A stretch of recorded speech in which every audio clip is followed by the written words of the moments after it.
सतनाम वाहिगुरु साहिब जीओ। इक मन पुरख ध्याए बरदाता, संत सहार सदा बखियाता। आस चरण लै हृदय बसावो, तो परम गुरु नानक गुण गावो।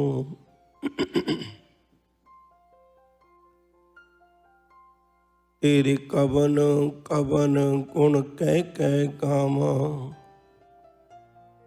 तू साहिब गुणी निधाना। तुमरी महिमा वर्ण ना साको, तू ठाकुर ऊच भगवाना। तुमरी महिमा वर्ण ना साको, तू ठाकुर ऊच भगवाना। पाक दिलों की जगदी जोत धन गुरु ग्रंथ साहिब सच्चे पातशाह जी दे मुबारक चरणों विच जुड़ मिल बैठे सतसंगी प्यारिओ, अदब सत्कार नाल गुरु फतेह जी सांझ करिए। प्यार नाल आखो जी वाहिगुरु जी का खालसा, वाहिगुरु जी की फतेह। बहुत ही सन्मानयोग भाई साहब जी, भाई दर्शन सिंह जी, भाई महेंद्र सिंह जी, उन्होंने जत्थे पासों आप जी ने अमृतमई बाणी का कीर्तन सरवण किया है। सतगुर जी कृपा करे किते साडी मंग भी बन जाए। राज ना चाहूं मुक्त ना चाहूं, मन प्रीत चरण कमलारे। शब्द होना एक वक्री गल है, एहसास होना एक वक्री गल है। शब्द तो है पर सानू ये एहसास नहीं है जे, एहसास भी साडा बन जाए। कल रोज गुरु नानक साहब दी विचार करते हैं, आपां सुल्तानपुर लोधी दी धरती तक पहुंचे हुए सां। गुरु नानक साहब जी का प्रकाश होया राय भोई दी तलवंडी। बचपन के पंगूड़े चों निकलदियां दानियां गल्लां करदियां मनुखता नूं सच दा उपदेश जीवन जिउण दी जाच सिखाउंदियां, परिवार गृहस्थी विच रहिंदियां होइयां, किरतकार करदियां होइयां धन गुरु नानक साहब जी का बचपन किवें गुजरिया, ये आपां विचार कीती सी। करीब उम्र 32 साल दी है। 3 कुछ सालों का समा, 2 साल कुछ महीने सुल्तानपुर लोधी धन गुरु नानक साहब जी ने निवास बख्शिश किया है।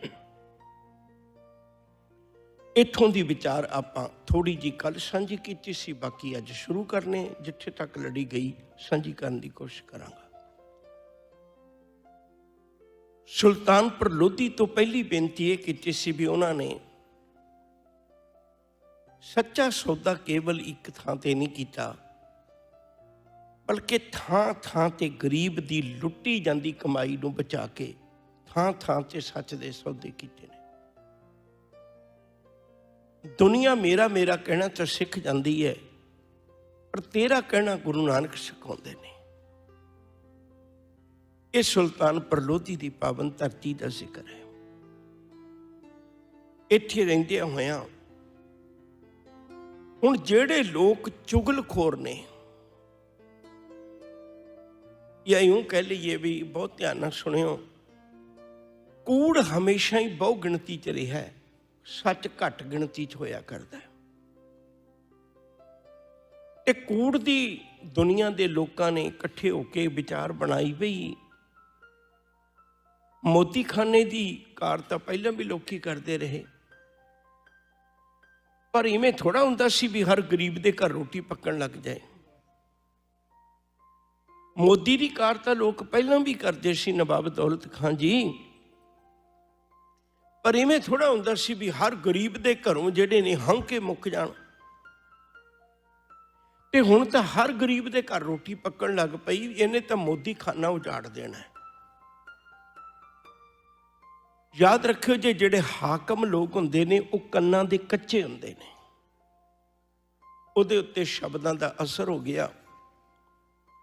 गुरु नानक साहब जी नूं बुला के नवाब दौलत खां ने बचन किया भी आपां नूं लम्मा समा हो गया भी ये गल करदे हां, कदे मैं हिसाब किताब चैक नहीं किया, तो मैं चाहुंदा भी ये बंदे कुछ एक तुहाडा हिसाब किताब देखणगे। गुरु नानक साहब जी नूं पता तो लग गया भी विचों गल की है। एक कूड़ दे बनजारियां नूं सच की गल पसंद नहीं आ रही, तो उन्होंने दुख लग रहा है। जदों बैठ के हिसाब किताब किया, हुण सतगुरु जी ने तो पूरी ईमानदारी नाल, पूरी तनदेही नाल सारी कार निभाई सी, पूरी जिम्मेवारी नाल निभाई सी। घाटा किवें हो सकदा सी, वो सगों वाधा निकलिया। हुण लोकां दीयां ज़बानां बंद हो गईयां, पर दिलां चों भरम ना गया। याद रखियो जिहड़ा शंका है ना, ये किते भी पैदा हो जाए, गुरबाणी च एक पावन बचन है, सह सह जीओ मलीन है। अंदर साडा शंकिया नाल मेला हुंदा है, भावना खत्म हो जाती, शंके बहुते पैदा हो जाते हैं, उहदे नाल मन मलीन हो जाता है।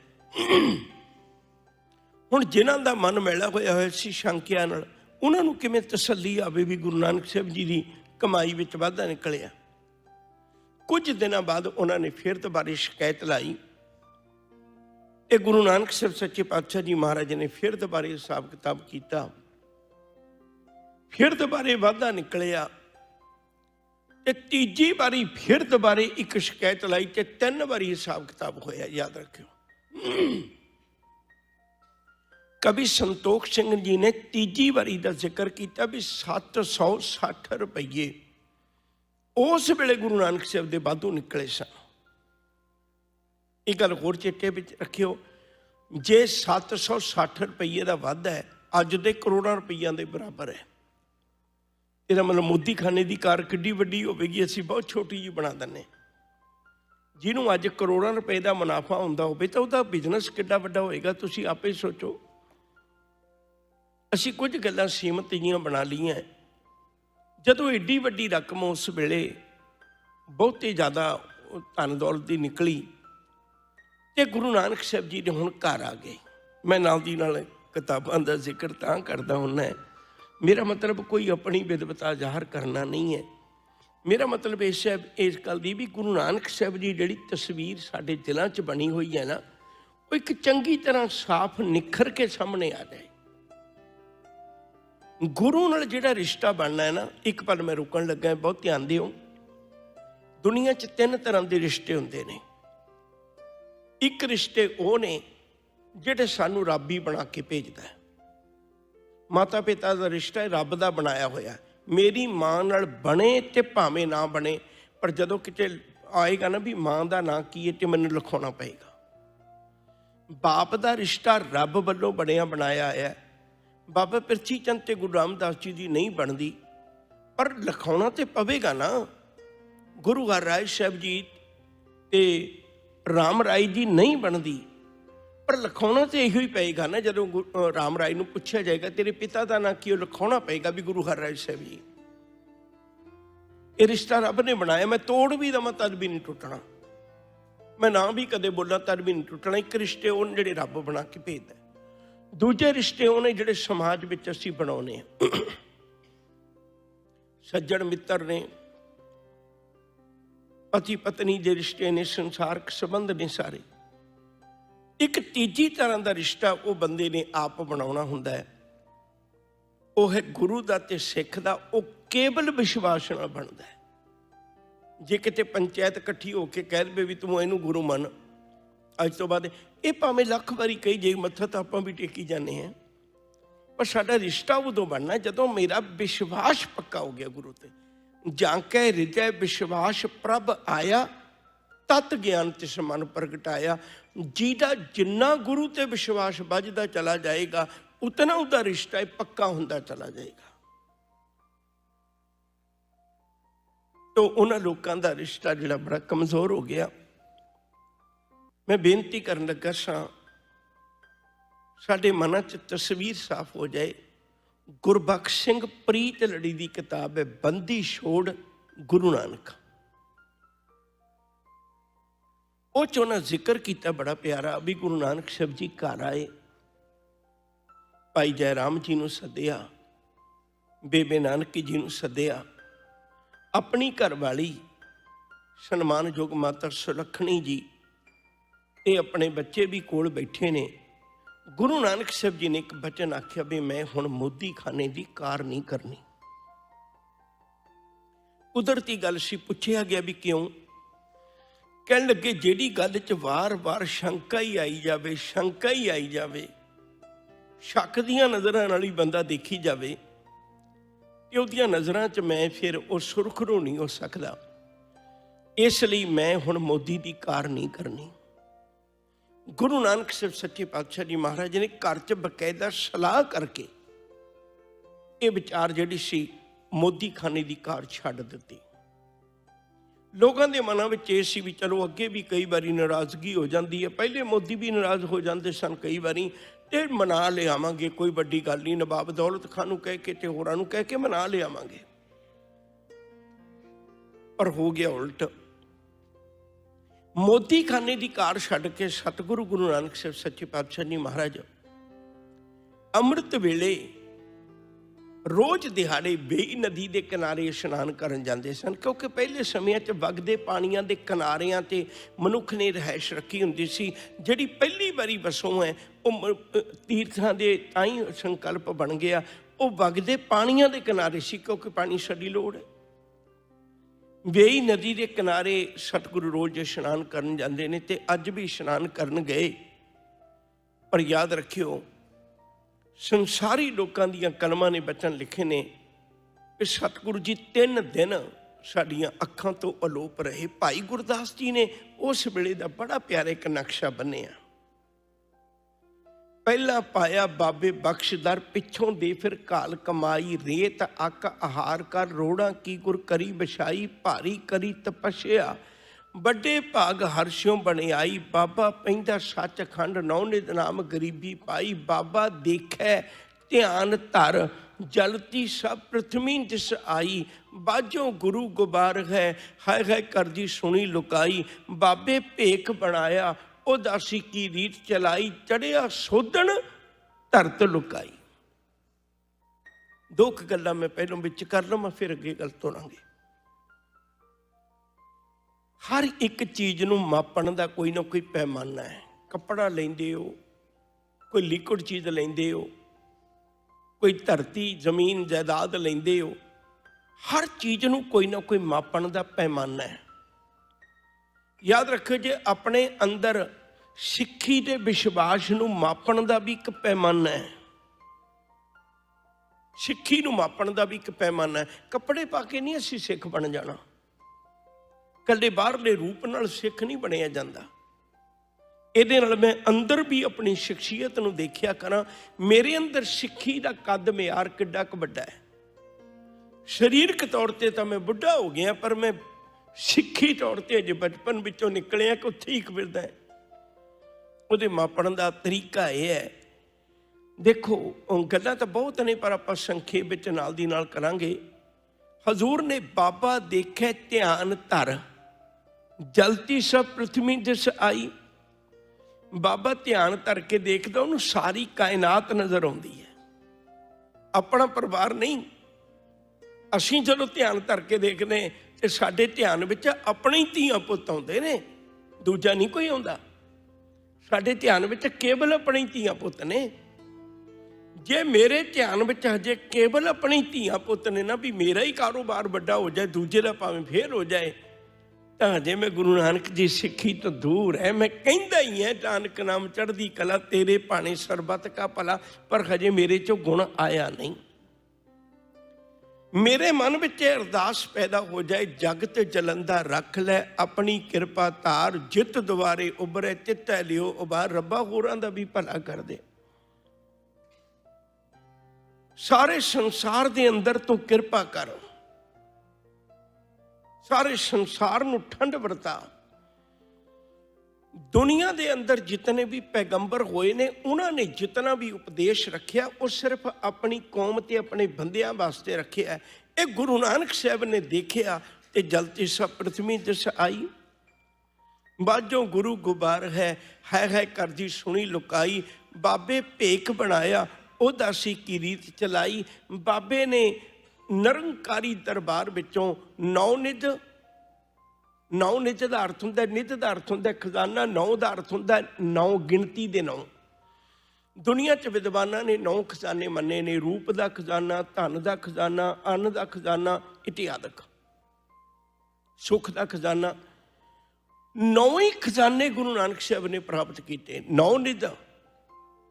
फिर अगली गल, नाम रब का शुकराना करना भी आउंदा होवे, गरीबी निमरता विच भी रहना आउंदा होवे, भी ये ना होवे भी 4 चीज़ां आ गईयां ते मैं आकाशी उड़िया फिरां। 3 दातां रब दे घरों मंगियां, 9 निध नाम गरीबी पाई। हुण थोड़ा जिहा इस गल नूं विचार लईए। उड़ीक कीती सेवादार ने, जदों वेई नदी चों कोई उग सुग ना मिली ते वो कपड़े लैके भज के नगर नूं भजिया सुल्तानपुर लोधी नूं, ते गुरु नानक साहब नहीं मैनूं मुड़ के दिसे। याद रखियो गुरु नानक साहब की महिमा तो सुल्तानपुर लोधी का तीला तीला गा रहा सी। घा दा एक एक कणका भी गुरु नानक साहब की महिमा गा रहा सी सुल्तानपुर लोधी विच। कोई मुसलमान होवे, कोई हिंदू होवे, कोई होर होवे, कोई गरीब होवे, कोई अमीर होवे, पर एक वक्त ऐसा आया सी हर बंदे की जुबान उत्ते गुरु नानक साहब का नाम आंदा सी। घर घर बाबा पूजी है, बजन ताल मृदंगर बाबा भाई गुरदास जी के बोलने बड़े प्यारे। हर घर विच हर उम्र वाला, हर दुखी सुखी गुरु नानक साहब नूं याद करता सी। ये उन्हां दे दिलां दा पातशाह वेई नदी च ना निकलिया होवे, कहर वरत गया। जिहदे हथ जिथे सन काम कार करदियां उन्हें नहीं वेख्या मेरा की बिगड़दा की सौरदा, छड्ड के भज के आ गए वेई नदी के किनारे। दिन चढ़ चुका सी। हुण कोई रस्से लैके आ गया, कोई जाल लैके आ गया, कोई टुब्बे मारनी जानदा है, वो गोता लाउण वाले आ गए। सवेर तो शाम तक छान मारी वेई नदी पर कुछ ना लभ्या। शाम नूं वापस आ गए। जेड़े गुरु नानक साहब दे करके घर घर प्रशादा पकदा सी, अज उसे गुरु नानक साहब दे करके एक भी घर च प्रशादा ना बनिया। पर बेबे नानकी दे घर सफा विछ गईयां, लोग इकट्ठे होकर उत्थे बैठ गए। सबना दियां अखां विच अथरू ने, सुकियां ने तो सिर्फ 2 अखां सुकियां ने, वो बेबे नानकी दियां। एक बेनती मैं अपनी अज धीआं भैणां नूं करना चाहुंदा है, इस साखी नूं बड़े ध्यान नाल सुणिओ। मैं तुहाडे खातर स्पैशल हथ जोड़ के बेनती करनी। बेबे नानकी सारे घर विच आया होयां दी सेवा कर रही है। लोकां अंदाजा लाया भी बेबे नानकी ने गुरु नानक साहब कोलों किड्डे सिदक वाली सिक्खी सिक्खी हुई है, इहदा चित नहीं डोलिया। जदों दुख होवे उदों रात बड़ी औखी लंघदी, बड़ी औखी रात लंघी। सवेर का वक्त आया, मसां सवेर होई। लोग फिर दोबारे अमृत वेले तो ही वेई नदी के किनारे चले गए। सारी दिहाड़ी फिर छान मारी, एक खाली हथ शाम नूं घर वापस परता है। बेबे नानकी दे घर फिर लोग बैठ गए आके। कोई अपने वालों गुरु नानक साहब दे कीते परोपकारां नूं चेते करके कोई धाहां मार के रोण लग पैंदा है, कोई दिल आके रोण लग पैंदा है, कोई किसी दे गलवकड़ी पा के रोण लग पैंदा है। उहदे आउण करके तो मेरे दुख कट्टे गए सन।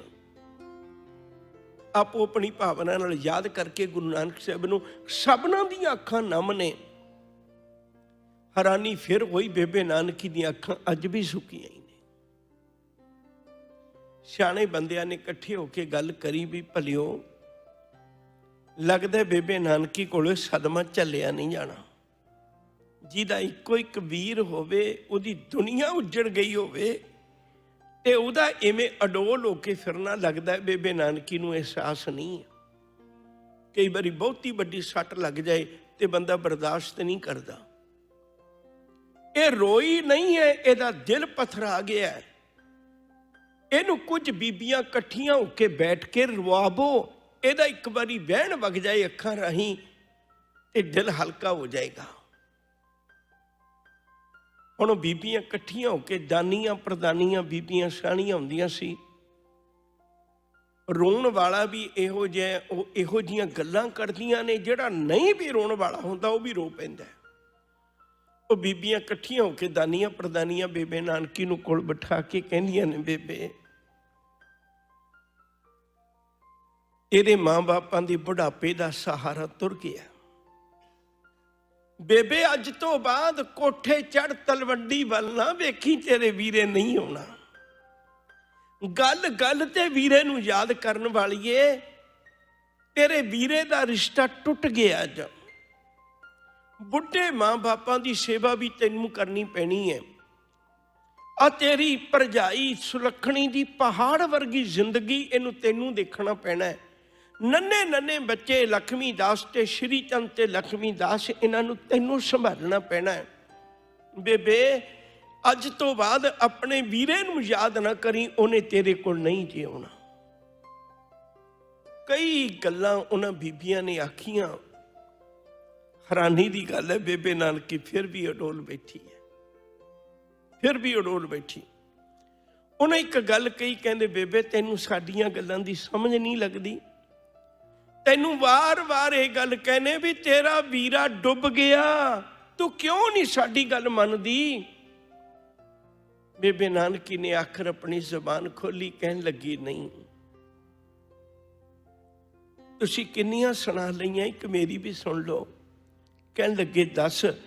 ਕਹਿਣ ਲੱਗੀ ਮੈਂ ਕਿਵੇਂ ਮੰਨਾਂ, ਜਿਹੜਾ ਦੁਨੀਆ ਨੂੰ ਤਾਰਨ ਆਇਆ, ਜਿਹੜਾ ਸਾਰੇ ਸੰਸਾਰ ਨੂੰ ਤਾਰਨ ਆਇਆ, ਉਹ ਆਪ ਨਹੀਂ ਡੁੱਬ ਸਕਦਾ। ਮੇਰੀ ਗੱਲ ਤੇ ਯਕੀਨ ਕਰੋ, ਤੁਹਾਨੂੰ ਹੋ ਸਕਦਾ ਯਕੀਨ ਹੋ ਗਿਆ ਹੋਵੇ, ਡੁੱਬ ਗਿਆ ਹੋਵੇਗਾ, ਪਰ ਮੇਰਾ ਮਨ ਨਹੀਂ ਮੰਨਦਾ ਵੀ ਉਹ ਡੁੱਬ ਗਿਆ ਹੋਵੇਗਾ। ਜਿਹੜਾ ਦੁਨੀਆ ਨੂੰ ਤਾਰਨ ਆਇਆ, ਉਹ ਆਪ ਨਹੀਂ ਡੁੱਬਦਾ ਹੁੰਦਾ। ਮੈਂ ਇੱਕ ਬੇਨਤੀ ਕਰਾਂ, ਸਾਰਾ ਹੀ ਸੁਲਤਾਨਪੁਰ ਲੋਧੀ ਇਹ ਵਿਸ਼ਵਾਸ ਕਰ ਬੈਠਾ ਹੋਇਆ ਵੀ ਡੁੱਬ ਗਏ, ਪਰ ਬੇਬੇ ਨਾਨਕੀ ਨੂੰ ਵਿਸ਼ਵਾਸ ਨਹੀਂ ਹੋਇਆ। ਗੁਰੂ ਨਾਨਕ ਦੀ ਪੁੱਤਰੀਏ, ਇੰਨਾ ਵਿਸ਼ਵਾਸ ਗੁਰੂ ਨਾਨਕ ਸਾਹਿਬ ਤੇ ਹੋਣਾ ਚਾਹੀਦਾ ਹੈ, ਇੰਨਾ ਯਕੀਨ ਹੋਣਾ ਚਾਹੀਦਾ ਹੈ ਭਈ ਉਹ ਮੈਨੂੰ ਕਦੇ ਟੱਟੀ ਵਾਹ ਨਹੀਂ ਲੱਗਣ ਦੇਵੇਗਾ। ਪਰ ਮੈਂ ਉਹਦਾ ਲੜਤਾ ਪਕੜਾ ਸਹੀ। ਲੋਕਾਂ ਨੇ ਵਾਹ ਜਹਾਨ ਦੀ ਲਾਲੀ, ਬੇਬੇ ਨਾਨਕੀ ਅੱਖਾਂ ਤੋਂ ਅਥਰੂ ਕੇਰ ਲਵੇ, ਨਹੀਂ ਕੇਰੇ। ਅੱਜ ਤੀਜਾ ਦਿਨ ਹੈ, ਲੋਕ ਫਿਰ ਇਕੱਠੇ ਹੋ ਕੇ ਵੇਈ ਨਦੀ ਦੇ ਕਿਨਾਰੇ ਨੂੰ ਚੱਲੇ ਨੇ। ਪਰ ਵੇਈ ਨਦੀ ਦੇ ਕਿਨਾਰੇ ਤੇ ਪਹੁੰਚਦਿਆਂ ਸਾਰ ਅਚੰਭਾ ਵਰਤ ਗਿਆ। ਉਹਨਾਂ ਨੇ ਗੁਰੂ ਨਾਨਕ ਸਾਹਿਬ ਦੇ ਦਰਸ਼ਨ ਕੀਤੇ ਤੇ ਸਾਰੇ ਹੀ ਬੇਬੇ ਨਾਨਕੀ ਦੇ ਘਰ ਨੂੰ ਭੱਜ ਆਏ। ਸਭਨਾਂ ਦੀਆਂ ਅੱਖਾਂ ਵਿੱਚ ਫਿਰ ਦੁਬਾਰੇ ਪਾਣੀ ਹੈ। ਸਾਰੇ ਕਹਿੰਦੇ ਬੇਬੇ ਨਾਨਕੀ ਸਾਡਾ ਸਿਦਕ ਹਾਰ ਗਿਆ, ਸੁਲਤਾਨਪੁਰ ਲੋਧੀ ਹਾਰ ਗਿਆ, ਸਾਰੇ ਹੀ ਹਾਰ ਗਏ। ਬੇਬੇ ਨਾਨਕੀ ਤੇਰਾ ਯਕੀਨ ਜਿੱਤ ਗਿਆ, ਤੇਰਾ ਵੀਰਾ ਜਿਉਂਦਾ ਜੇ, ਅਸੀਂ ਉਹਦੇ ਦਰਸ਼ਨ ਕੀਤੇ ਨੇ। ਗੁਰੂ ਨਾਨਕ ਸਾਹਿਬ ਜੀ ਘਰ ਨਹੀਂ ਵਾਪਸ ਆਏ, ਸ਼ਮਸ਼ਾਨ ਭੂਮੀ ਜਾ ਕੇ ਬੈਠ ਕੇ ਇਕੱਠੇ ਹੋ ਕੇ ਲੋਕ ਆਏ। ਉਹਨਾਂ ਗੱਲ ਕਹੀ, ਕਹਿਣ ਲੱਗੇ ਵੈਸੇ ਹੀ 3 ਦਿਨ ਹੋ ਗਏ ਤੁਹਾਨੂੰ ਦੇਖਣ ਲਈ, ਅੱਖਾਂ ਤਰਸ ਗਈਆਂ। ਜੇ ਹੁਣ ਪ੍ਰਕਾਸ਼ ਹੋਇਆ ਹੀ ਹੈ ਤੇ ਤੁਸੀਂ ਜਾ ਕੇ ਸੁਲਤਾਨਪੁਰ ਲੋਧੀ ਦੇ ਸ਼ਮਸ਼ਾਨ ਭੂਮੀ ਵਿੱਚ ਬੈਠ ਗਏ ਹੋ। ਜਿਵੇਂ ਆਮ ਲੋਕਾਂ ਨੂੰ ਸ਼ੱਕ ਹੋ ਜਾਂਦੀ ਹੈ, ਕਈ ਵਾਰੀ ਮਾਨਸਿਕ ਰੋਗ ਹੁੰਦੇ ਨੇ, ਸਾਨੂੰ ਇਹ ਭਟਕਾ ਦਿੱਤਾ ਜਾਂਦਾ ਕਿ ਬਾਹਰ ਦੀ ਕਸਰ ਹੈ। ਇਵੇਂ ਇਹ ਵਿਸ਼ਵਾਸ ਕੀਤਾ ਗਿਆ ਵੀ ਸ਼ਾਇਦ ਕੋਈ ਬਾਹਰਲਾ ਅਸਰ ਹੋ ਗਿਆ।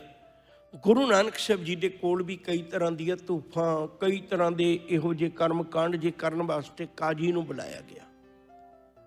ਕਾਜੀ ਹੁਣ ਤਰ੍ਹਾਂ ਤਰ੍ਹਾਂ ਦੇ ਕਰਮ ਕਾਂਡ ਜੇ ਕਰਦਾ, ਪਰ ਗੁਰੂ ਨਾਨਕ ਸਾਹਿਬ ਜੀ ਅਡੋਲ ਬੈਠੇ ਨੇ। ਆਖਰ ਉਹ ਕਹਿਣ ਲੱਗਾ, ਜਦੋਂ ਨਾ ਬੋਲੇ, ਬਾਰ-ਬਾਰ ਕਹਿੰਦਾ ਬੋਲ, ਤੇਰੇ ਵਿੱਚ ਕੌਣ ਬੋਲਦਾ ਹੈ, ਬੋਲ ਦੱਸ ਤੇਰੇ ਵਿੱਚ ਕੌਣ ਹੈ। ਗੁਰੂ ਨਾਨਕ ਸਾਹਿਬ ਜੀ ਅਡੋਲ ਬੈਠੇ ਨੇ। ਕਾਜੀ ਕਲਪ ਗਿਆ, ਆਖਰਕਾਰ ਨਾ ਬੁਲਵਾ ਸਕਿਆ ਤੇ ਉਹਨੇ ਆਖਿਆ, ਉਹ ਖੁਦਾ ਦੇ ਬੰਦੇ ਆ, ਖੁਦਾ ਵਾਸਤੇ ਬੋਲ। ਗੁਰੂ ਨਾਨਕ ਸਾਹਿਬ ਝੱਟ ਬੋਲ ਪਏ, ਕਹਿਣ ਲੱਗੇ ਖੁਦਾ ਦੀ ਵਾਸਤੇ ਤਾਂ ਬੋਲਣ ਆਇਆ, ਖੁਦਾ ਦੇ ਵਾਸਤੇ ਤਾਂ ਬੋਲਣ ਆਇਆ, ਪਹਿਲਾਂ ਤੂੰ ਪੁੱਛਦਾ ਹੀ ਨਹੀਂ ਸੀ ਵੀ ਖੁਦਾ ਦੇ ਵਾਸਤੇ ਬੋਲ। ਕਹਿਣ ਲੱਗਿਆ, ਅੱਜ ਤੱਕ ਸ਼ਮਸ਼ਾਨ ਭੂਮੀ ਵਿੱਚ ਇਵੇਂ ਆ ਕੇ ਕੋਈ ਨਹੀਂ ਬੈਠਦਾ। ਲੋਕ ਆਉਂਦੇ ਨੇ, ਮਰਨ ਤੋਂ ਬਾਅਦ 4 ਬੰਦਿਆਂ ਦੇ ਕੰਧਿਆਂ ਤੇ ਆਉਂਦੇ ਨੇ, ਜਿਉਂਦਿਆਂ ਜੀ ਕੋਈ ਨਹੀਂ ਆਉਂਦਾ। ਇਹ ਤੁਸੀਂ ਐਵੇਂ ਕਿਵੇਂ ਆਏ ਹੋ, ਇੱਥੇ ਆ ਕੇ ਕਿਉਂ ਬੈਠੇ ਹੋ? ਹਜੇ ਤਾਂ ਤੁਹਾਡੀ ਜਵਾਨੀ ਪਹਿਰੇ ਦੀ ਉਮਰ ਹੈ, 35 ਸਾਲਾਂ ਦੀ ਉਮਰ ਕੀ ਹੁੰਦੀ? ਸਾਹਿਬ ਹੱਸ ਕੇ ਕਹਿਣ ਲੱਗੇ, ਕਾਜੀ ਜੀ ਇਹੋ ਹੀ ਤਾਂ ਮਨੁੱਖ ਨੂੰ ਸਾਰੀ ਜ਼ਿੰਦਗੀ ਭੁਲੇਖਾ ਲੱਗਦਾ ਰਹਿੰਦਾ। ਜ਼ਿੰਦਗੀ ਦੇ ਕਿਸੇ ਵੀ ਪੜਾਅ ਤੇ ਹੋਵੇ ਤੇ ਉਹ ਕਹਿੰਦਾ ਹਜੇ ਕਿੰਨੀ ਕੁ ਉਮਰ ਹੋਈ ਹੈ। ਉਮਰ ਤਾਂ ਬੰਦੇ ਨੂੰ ਭਾਵੇਂ ਜਿੰਨੀ ਮਰਜ਼ੀ ਮਿਲ ਜਾਏ, ਇਹ ਖੁਦਾ ਦੇ ਵਾਸਤੇ ਨਹੀਂ ਲਾਉਂਦਾ, ਰੱਬ ਦੇ ਵਾਸਤੇ ਨਹੀਂ ਲਾਉਂਦਾ। ਜਿਹੜੇ ਗੁਰੂ ਨਾਨਕ ਸਾਹਿਬ ਜੀ ਨੇ ਉਸ ਵੇਲੇ ਬਚਨ ਕਾਜੀ ਨੂੰ ਸਮਝਾਏ ਜ਼ਿੰਦਗੀ ਦੀ ਤਸਵੀਰ ਦੇ, ਉਹ ਕਵੀ ਸੰਤੋਖ ਸਿੰਘ ਨੇ ਲਿਖੇ ਨੇ, ਥੋੜਾ ਧਿਆਨ ਦੇ ਕੇ ਸਮਝਣਾ। ਸਾਹਿਬ ਕਹਿਣ ਲੱਗੇ, 100 ਬਰਖ ਆਰਬਲਾ ਪ੍ਰਾਨੀ, ਬੰਦੇ ਦੀ ਉਮਰ 100 ਸਾਲ ਹੋਵੇ, ਜੇ ਜੀਵੇ ਤਨ ਕਹੋ ਕਹਾਣੀ, ਤੇ ਉਹਨੂੰ ਜਿਉਣ ਨੂੰ ਵਕਤ ਵੀ ਮਿਲ ਜਾਏ, ਮੈਂ ਉਹਦੀ ਕਹਾਣੀ ਤੁਹਾਨੂੰ ਦੱਸਣ ਲੱਗਾ ਵੀ ਉਹ ਬੰਦਾ ਕਿਵੇਂ ਜਿਉਂਦਾ। ਅਰਥ ਨੀਂਦ ਕਹਿ ਕਰਿਓ ਸੈਨਾ, ਗੁਜ਼ਰ ਗਈ ਲਖੀਆ ਨਿਜ ਨੈਣਾ। ਕਹਿਣ ਲੱਗੇ, ਅੱਧੀ ਉਮਰ ਤਾਂ ਬੰਦਾ ਸੌਂ ਕੇ ਗੁਜ਼ਾਰ ਦਿੰਦਾ ਨਾ, ਅੱਧੀ ਬਾਕੀ ਰਹਿ ਗਈ। 100 ਸਾਲਾਂ ਚੋਂ ਕਿੰਨੇ ਰਹਿ ਗਏ? 50 ਰਹਿ ਗਏ। ਉਹਨਾਂ 50 ਚ ਵੀ ਕੀ ਕਰਦਾ? ਜਿਹੜੇ 80 ਸਾਲ ਤੋਂ ਉਤਲੇ 20 ਸਾਲ ਨੇ, 50 ਚ ਉਹ ਵੀ ਕੱਢ ਲਈਏ। 80 ਬਰਖੇ ਤੇਜੋ ਵਧੈ, ਸਰਬ ਨੀ ਸੁਣੈ ਨਾ ਲੋਚਨ ਸੁਝੈ। ਕਹਿਣ ਲੱਗੇ, ਨਾ ਕੰਨਾਂ ਤੋਂ ਸੁਣਦਾ, ਨਾ ਅੱਖਾਂ ਤੋਂ ਪਛਾਣ ਹੁੰਦਾ, ਬਸ ਅਸੀਂ ਉੱਚੀ ਉੱਚੀ ਆਵਾਜ਼ ਮਾਰ ਕੇ ਪੁੱਛੀ ਜਾਂਦੇ, ਬਾਪੂ ਮੈਨੂੰ ਪਛਾਣ ਲਿਆ? ਉਹ ਖੜਾ ਛਡਾਉਣ ਦਾ ਮਾਰਾ ਕਹਿੰਦਾ, ਹਾਂ ਪਛਾਣ ਲਿਆ। ਪਤਾ ਉਹਨੂੰ ਵੀ ਮੈਨੂੰ ਪਛਾਣਿਆ ਨੇ। ਬਾਕੀ ਰਹਿ ਗਏ 30 ਸਾਲ। 50 ਚੋਂ 20 ਸਾਲ ਇਹ ਕੱਢ ਲਈਏ ਬੇਸੁਰਤੀ ਦੇ, ਜਿਹੜੀ ਬਜ਼ੁਰਗੀ ਦੀ ਉਮਰ ਦੇ ਵਿੱਚ ਹੁੰਦੇ ਨੇ। ਬਾਕੀ ਰਹਿ ਗਏ 30 ਸਾਲ। ਉਹਨਾਂ 30 ਸਾਲਾਂ ਚ ਵੀ ਕੀ ਕਰਦਾ? 15 ਬਰਖ 30 ਅਣਜਾਨਾ, 15 ਸਾਲ ਤੱਕ ਅਣਜਾਣ ਪੁਣੇ ਚ, ਬਚਪਨ ਚ ਕੱਢ ਦਿੰਦਾ ਬੰਦਾ। 15 ਬਰਖ 30 ਅਣਜਾਨਾ, ਬਾਲ ਪੁਣੇ ਮੇ ਕੀ ਬਿਹਾਨਾ, ਅਣਜਾਣ ਪੁਣੇ ਚ ਉਮਰ ਕੱਢ ਦਿੱਤੀ। ਜਿਹੜੇ ਬਾਕੀ 15 ਨੇ, ਉਹਨਾਂ ਚ ਕੀ ਕਰਦਾ? ਪਾਲਨ ਸੁਤ ਬਹੁ ਲਾਡ ਲਡਾਵਨ, ਨਿਸ਼ਦਨ ਹਿਤ ਸਿਓ ਖੇਤ ਵਧਾਵਨ। ਉਹਨਾਂ 15 ਸਾਲਾਂ ਚ ਬੜੀ ਭੱਜ ਦੌੜ ਕਰਦਾ, ਮੈਂ ਆਪਣੇ ਧੀਆਂ ਪੁੱਤਾਂ ਜੋਗਾ ਜੋੜ ਜਾਂ, ਪੁੱਤ ਪੋਤਰੀਆਂ ਜੋਗਾ, ਦੋਤੇ ਦੋਤਰੀਆਂ ਜੋਗਾ ਜੋੜ ਕੇ ਰੱਖ ਜਾਂ। ਕਹਿਣ ਲੱਗੇ, ਉਹਦੇ ਚੇਵੇਂ ਭਟਕਦਾ ਰਹਿੰਦਾ। ਇਸ ਬਿਦ ਬੀਤੀ ਆਰਬਲਾ ਸਾਰੀ, ਇਸ ਤਰ੍ਹਾਂ ਉਮਰ ਬੀਤ ਜਾਂਦੀ ਹੈ। ਅੰਤ ਸਮੇਂ ਗਮਨੇ ਘਰ ਚਾਰੀ, ਆਖਰ ਨੂੰ ਤੁਰ ਜਾਂਦਾ ਬੰਦਾ। ਕਾਜੀ ਜੀ ਬੰਦਾ ਤਾਂ ਆਉਂਦਾ ਹੀ ਨਹੀਂ ਜਿੱਥੇ ਉਹਨੂੰ ਆਉਣਾ ਚਾਹੀਦਾ, ਜਿੱਥੇ ਉਹਨੂੰ ਸਮਝਣਾ ਚਾਹੀਦਾ। ਹਮ ਆਦਮੀ ਹਾਂ ਇੱਕਦਮੀ, ਮੋਹਲਤ ਮੋਹਤ ਨਾ ਜਾਣਾ। ਹੰਕਾਰ ਨਹੀਂ ਕਰਨਾ ਚਾਹੀਦਾ। ਮਸਲਾ ਤਾਂ ਇਸ ਗੱਲ ਦਾ ਹੋਰ ਇਹ ਨਹੀਂ ਵੀ ਕਿਰਤ ਕਰਦਾ ਤਿਆਗ ਹੈ। ਆਖਰ ਗੁਰੂ ਨਾਨਕ ਸਾਹਿਬ ਸੱਚੇ ਪਾਤਸ਼ਾਹ ਜੀ ਮਹਾਰਾਜ ਨੇ ਸੱਚ ਦੀ ਗੱਲ ਆਖੀ। ਦੂਜੀ ਗੱਲ ਇਹ ਆਖੀ ਸੀ ਵੀ ਆਪਣੇ ਜੀਵਨ ਦੇ ਅੰਦਰ ਮਨੁੱਖ ਧਰਮ ਨੂੰ ਅਕਸਰ ਇਸ ਲਈ ਧਾਰਨ ਕਰਦਾ ਵੀ ਮੈਂ ਮੌਤ ਤੋਂ ਬਚ ਜਾ। ਸਤਿਗੁਰਾਂ ਕਿਰਪਾ ਕੀਤੀ, ਕਹਿਣ ਲੱਗੇ, ਜਿਹੜੀ ਗੱਲ ਮੈਂ ਸ਼ੁਰੂ ਕਰਨ ਲੱਗਾ, ਲੋਕ ਧਾਰਮਿਕ ਸਥਾਨਾਂ ਤੋਂ ਸ਼ੁਰੂ ਕਰਦੇ ਨੇ, ਮੈਂ ਸ਼ਮਸ਼ਾਨ ਭੂਮੀ ਤੋਂ ਸ਼ੁਰੂ ਕਰਨ ਲੱਗਾ, ਤਾਂ ਕਿ ਮਨੁੱਖ ਨੂੰ ਇਹ ਪਤਾ ਹੋਵੇ ਵੀ ਸੱਚ ਬੋਲਣ ਵਾਲਿਆਂ ਦੇ ਮਗਰ ਬਹੁਤੇ ਲੋਕ ਨਹੀਂ ਹੁੰਦੇ। ਗੁਰੂ ਨਾਨਕ ਸਾਹਿਬ ਸੱਚੇ ਪਾਤਸ਼ਾਹ ਜੀ ਮਹਾਰਾਜ ਘਰ ਆਏ, ਪਰਿਵਾਰ ਨੂੰ ਮਿਲੇ। ਸਾਹਿਬ ਨੇ ਤਿਆਰੀ ਕਰ ਲਈ ਬਈ ਮੈਂ ਮਨੁੱਖਤਾ ਦੇ ਦੁੱਖ ਦਰਦ ਵੰਡਾਉਣ ਜਾਣਾ ਹੈ। ਉਦਾਸੀ ਜਾਂ ਪ੍ਰਚਾਰਕ ਦੌਰਾ ਕਹਿ ਲਓ ਸ਼ੁਰੂ ਕਰਨ ਲੱਗੇ ਨੇ। ਸਭ ਤੋਂ ਪਹਿਲਾਂ ਭਾਈ ਮਰਦਾਨੇ ਨੂੰ ਬਚਨ ਆਖਿਆ, ਭਈ ਇੱਥੇ ਨੇੜੇ ਨਗਰ ਹੈ ਭੈਰੋਆਣਾ, ਉੱਥੇ ਇੱਕ ਬਹੁਤ ਵਧੀਆ ਰਬਾਬ ਬਣਾਉਣ ਵਾਲਾ ਕਾਰੀਗਰ ਰਹਿੰਦਾ ਸੀ, ਭਾਈ ਫਿਰੰਦਾ ਉਹਦਾ ਨਾਂ ਸੀ। ਉਹਦੇ ਕੋਲੋਂ ਰਬਾਬ ਲੈ ਕੇ ਆਓ। ਤੇ ਗੁਰੂ ਨਾਨਕ ਸਾਹਿਬ ਜੀ ਨੇ ਬੇਬੇ ਨਾਨਕੀ ਦੇ ਕੋਲੋਂ 20 ਰੁਪਏ ਲੈ ਕੇ ਉਹਨੂੰ ਭਾਈ ਮਰਦਾਨੇ ਨੂੰ ਦਿੱਤੇ। ਇਸਤਰੀ ਦਾ ਵੀ ਬਰਾਬਰ ਹਿੱਸਾ ਹੋਵੇ। ਸਿੱਖ ਜਗਤ ਵਿੱਚ ਇਸਤਰੀ ਨੂੰ ਬੜਾ ਸਨਮਾਨ ਦਿੱਤਾ ਜਾਂਦਾ ਹੈ। ਤੋ ਜਦੋਂ 20 ਰੁਪਏ ਲੈ ਕੇ ਭਾਈ ਮਰਦਾਨਾ ਭਾਈ ਫਿਰੰਦੇ ਦੇ ਘਰ ਚੱਲਿਆ, ਭਾਈ ਫਿਰੰਦੇ ਨੂੰ ਪਤਾ ਲੱਗਿਆ ਵੀ ਗੁਰੂ ਨਾਨਕ ਸਾਹਿਬ ਦਾ ਸਿੱਖ ਆਇਆ। ਬਲਿਹਾਰੇ ਗੁਰੂ ਤੋਂ ਬਹੁਤ ਅਦਬ ਸਤਿਕਾਰ ਮਾਣ ਕੀਤਾ, ਤਖਤ ਤੇ ਬਿਠਾਇਆ, ਬਹੁਤ ਪਿਆਰ ਕੀਤਾ। ਪ੍ਰਸ਼ਾਦ ਪਾਣੀ ਜੋ ਸਮਰੱਥਾ ਸੀ ਉਹ ਪੁੱਛਿਆ, ਦੱਸਿਆ ਕਿਵੇਂ ਆਏ ਹੋ। ਕਹਿਣ ਲੱਗੇ ਮੈਂ ਗੁਰੂ ਨਾਨਕ ਸਾਹਿਬ ਜੀ ਦੇ ਨਾਲ ਰਬਾਬ ਵਜਾਉਣਾ ਹੈ, ਪਰ ਹੁਣ ਅਸੀਂ ਲੰਮੇ ਪੈਂਡਿਆਂ ਤੇ ਜਾਣਾ ਹੈ ਤੇ ਵਧੀਆ ਰਬਾਬ ਲੈ ਕੇ ਜਾਣੀ ਹੈ, ਰਾਹ 'ਚ ਮੁਸ਼ਕਲ ਨਾ ਬਣੇ, ਤੇ ਤਾਂ ਕਰਕੇ ਮੈਂ ਰਬਾਬ ਲੈਣ ਆਇਆ। ਸੁਣਿਆ ਤੁਸੀਂ ਬਹੁਤ ਵਧੀਆ ਰਬਾਬਾਂ ਬਣਾਉਂਦੇ ਹੋ। ਯਾਦ ਰੱਖੋ ਜੇ ਰਬਾਬ ਈਰਾਨ ਦਾ ਪ੍ਰਸਿੱਧ ਨੈਸ਼ਨਲ ਇਹ ਸਾਜ਼ ਹੈ ਰਬਾਬ। ਉਸ ਵੇਲੇ ਬਹੁਤ ਵੱਡਾ ਇਹ ਅੱਜ ਵੀ ਬਹੁਤ ਵੱਡਾ ਇੱਕ ਸਾਜ਼ ਹੈ ਜਿਹਨੂੰ ਸਿੱਖਣ ਵਾਸਤੇ ਬੜੀ ਤਿਆਰੀ ਦੀ ਲੋੜ ਹੈ। ਮੇਰੇ ਕੋਲ ਅੱਜ ਵਕਤ ਨਹੀਂ, ਮੈਂ ਫਿਰ ਦੁਬਾਰੇ ਬੇਨਤੀ ਕਰਦੇ ਹਾਂ। ਡਾਕਟਰ ਮਹਿੰਦਰ ਕੌਰ ਗਿੱਲ ਦੀ ਕਿਤਾਬ ਭਾਈ ਮਰਦਾਨਾ ਜੀ ਦੇ ਬਾਰੇ 'ਚ ਲਿਖੀ ਹੋਈ ਹੈ। ਉਹਨੇ ਬੜੀ ਖੋਜ ਕਰਕੇ ਲਿਖੀ ਹੈ ਕਿਤਾਬ, ਤੇ ਉਹਦੇ 'ਚ ਤੁਸੀਂ ਪੜ੍ਹਨਾ ਵੀ ਭਾਈ ਮਰਦਾਨੇ ਦੀ ਕਿਹੋ ਜਿਹੀ ਕਰਾਮਾਤ ਸੀ। ਮੈਨੂੰ ਗੱਲ ਚੇਤੇ ਆ ਗਈ, ਮੈਂ ਬੇਨਤੀ ਕਰਨੀ ਚਾਹੁੰਦਾ ਤੁਹਾਡੇ ਚਰਨਾਂ ਵਿੱਚ। ਭਾਈ ਮਰਦਾਨਾ ਜੀ ਜਦੋਂ ਕਹਿਣ ਲੱਗੇ ਵੀ ਮੈਨੂੰ ਰਬਾਬ ਚਾਹੀਦੀ ਹੈ, ਭਾਈ ਫਿਰੰਦਾ ਕਹਿਣ ਲੱਗਿਆ, ਸੁਣਦਿਆਂ ਸਾਰੀ ਗੱਲ ਕਹਿਣ ਲੱਗਿਆ ਵੀ ਰਬਾਬ ਤਾਂ ਲੈਣ ਆ ਗਏ ਹੋ, ਭੇਟਾ ਲਿਆਇਓ। ਭਾਈ ਮਰਦਾਨੇ ਦਾ ਮਨ ਠਣਕਿਆ, ਕਹਿਣ ਲੱਗੇ ਤਦ ਹੀ ਗੁਰੂ ਨਾਨਕ ਸਾਹਿਬ ਨੇ 20 ਰੁਪਏ ਦੇ ਕੇ ਭੇਜਿਆ। ਮੈਂ ਸੋਚਿਆ ਏਡੀ ਵੱਡੀ ਰਕਮ ਕੀ ਕਰਨੀ ਹੈ। ਉਹਨਾਂ ਨੂੰ ਪਤਾ ਸੀ ਬੰਦਾ ਲਾਲਚੀ ਬਿਰਤੀ ਦਾ। ਕਈ ਵਾਰੀ ਅਸੀਂ ਉੱਪਰੋਂ ਬੜੇ ਅੰਦਾਜ਼ੇ ਲਾ ਲੈਂਦੇ। ਉਹ ਕਹਿਣ ਲੱਗੇ ਵੀ ਹਾਂ ਭੇਟਾ ਲੈ ਕੇ ਆਇਆ। ਗੱਲ ਕਰ ਕਿੰਨੀ ਹੈ? ਆਨਾ 2 ਆਨੇ। ਭਾਈ ਫਿਰੰਦਾ ਕਹਿੰਦਾ ਨਹੀਂ। ਕਹਿਣ ਲੱਗਿਆ ਰੁਪਈਆ। ਉਦੋਂ 64 ਪੈਸੇ ਦਾ ਰੁਪਈਆ ਹੁੰਦਾ ਸੀ। 16 ਆਨੇ। ਸੱਚ ਬੰਦਾ ਅਕਸਰ ਗੱਲ ਕਰਿਆ ਕਰਦਾ। ਇਹ ਗੋਰਿਆਂ ਦੇ ਆਉਣ 'ਚ 100 ਪੈਸੇ ਦਾ ਰੁਪਈਆ ਬਣਿਆ, ਪਹਿਲਾਂ 16 ਆਨੇ ਦਾ ਸੀ। 4 ਆਨੇ ਦਾ 4 ਪੈਸੇ ਦਾ ਇੱਕ ਆਨਾ ਹੁੰਦਾ ਸੀ। ਭਾਈ ਕਾਹਨ ਸਿੰਘ ਨਾਭਾ ਨੇ ਮਹਾਨ ਕੋਸ਼ ਵਿੱਚ ਲਿਖਿਆ, ਵਕਤ ਮਿਲਿਆ ਪੜ੍ਹ ਲੈਣਾ। ਤੇ ਜਦੋਂ ਉਹਨੇ ਕਿਹਾ ਵੀ ਰੁਪਈਆ, ਉਹ ਕਹਿੰਦੇ ਨਹੀਂ। ਭਾਈ ਮਰਦਾਨਾ ਜੀ ਹੈਰਾਨ ਹੋਏ, ਕਹਿੰਦੇ 2 ਰੁਪਈਏ? ਕਹਿੰਦਾ ਨਹੀਂ। ਕਹਿੰਦਾ 5 ਰੁਪਈਏ? ਕਹਿੰਦਾ ਨਹੀਂ। ਕਹਿਣ ਲੱਗਿਆ ਭਲਿਆ ਅਸੀਂ ਰਬਾਬਾਂ ਵਜਾਉਂਦੇ ਹੈ, ਸਾਡਾ ਪਿਤਾ ਪੁਰਖੀ ਕੰਮ ਹੈ। ਮੈਂ ਹੈਰਾਨ ਹੈ, ਐਡਾ ਕੀ ਤੂੰ ਹੀਰੇ ਮੋਤੀ ਲਾਏ ਹੋਏ ਨੇ ਇਸ ਰਬਾਬ ਨੂੰ। ਇਹਦੀ ਕਾਹਦੀ ਭੇਟਾ ਹੈ? ਅਨਾਜ ਵਿੱਚ ਭੇਟਾ ਹੈ? ਕਾਹਦੀ ਭੇਟਾ ਹੈ? ਕੀ ਦਿਆਂ? ਸੋਨਾ ਚਾਂਦੀ ਦਿਆਂ? ਹੀਰੇ ਮੋਤੀ ਦਿਆਂ? ਕੀ ਦਿਆਂ? ਭਾਈ ਫਿਰੰਦਾ ਕਹਿਣ ਲੱਗਿਆ ਹਾਂ ਇਹਦੀ ਕੀਮਤ ਹੀਰਿਆਂ 'ਚ ਹੈ।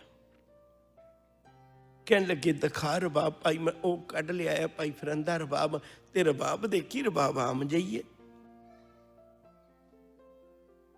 ਕਹਿਣ ਲੱਗੇ ਵੀ ਸੱਜਣਾ ਬਹੁਤੀ ਮਹਿੰਗੀ ਲੱਗਦੀ ਹੈ, ਮੇਰੇ ਕੋਲ ਇਹਦੀ ਭੇਟਾ ਨਹੀਂ। ਕਹਿਣ ਲੱਗੇ ਤੇਰੇ ਕੋਲ ਭੇਟਾ ਹੈ? ਭੇਟਾ ਤੇਰੇ ਕੋਲ ਹੈ? ਕਹਿਣ ਲੱਗੇ ਮੈਂ ਸਮਝਿਆ ਨਹੀਂ। ਕਹਿਣ ਲੱਗੇ ਇਹਦੀ ਭੇਟਾ ਇਹ ਹੈ, ਵਾਕਈ ਹੀਰਾ ਇਹਦੀ ਭੇਟਾ ਹੈ। ਤੇਰਾ ਜਨਮ ਹੈ ਹੀਰੇ ਵਰਗਾ। ਬੜੇ ਧਿਆਨ ਨਾਲ ਸੁਣਿਓ, ਮੈਂ ਇੱਕ ਬੇਨਤੀ ਕਰਨ ਲੱਗਾ।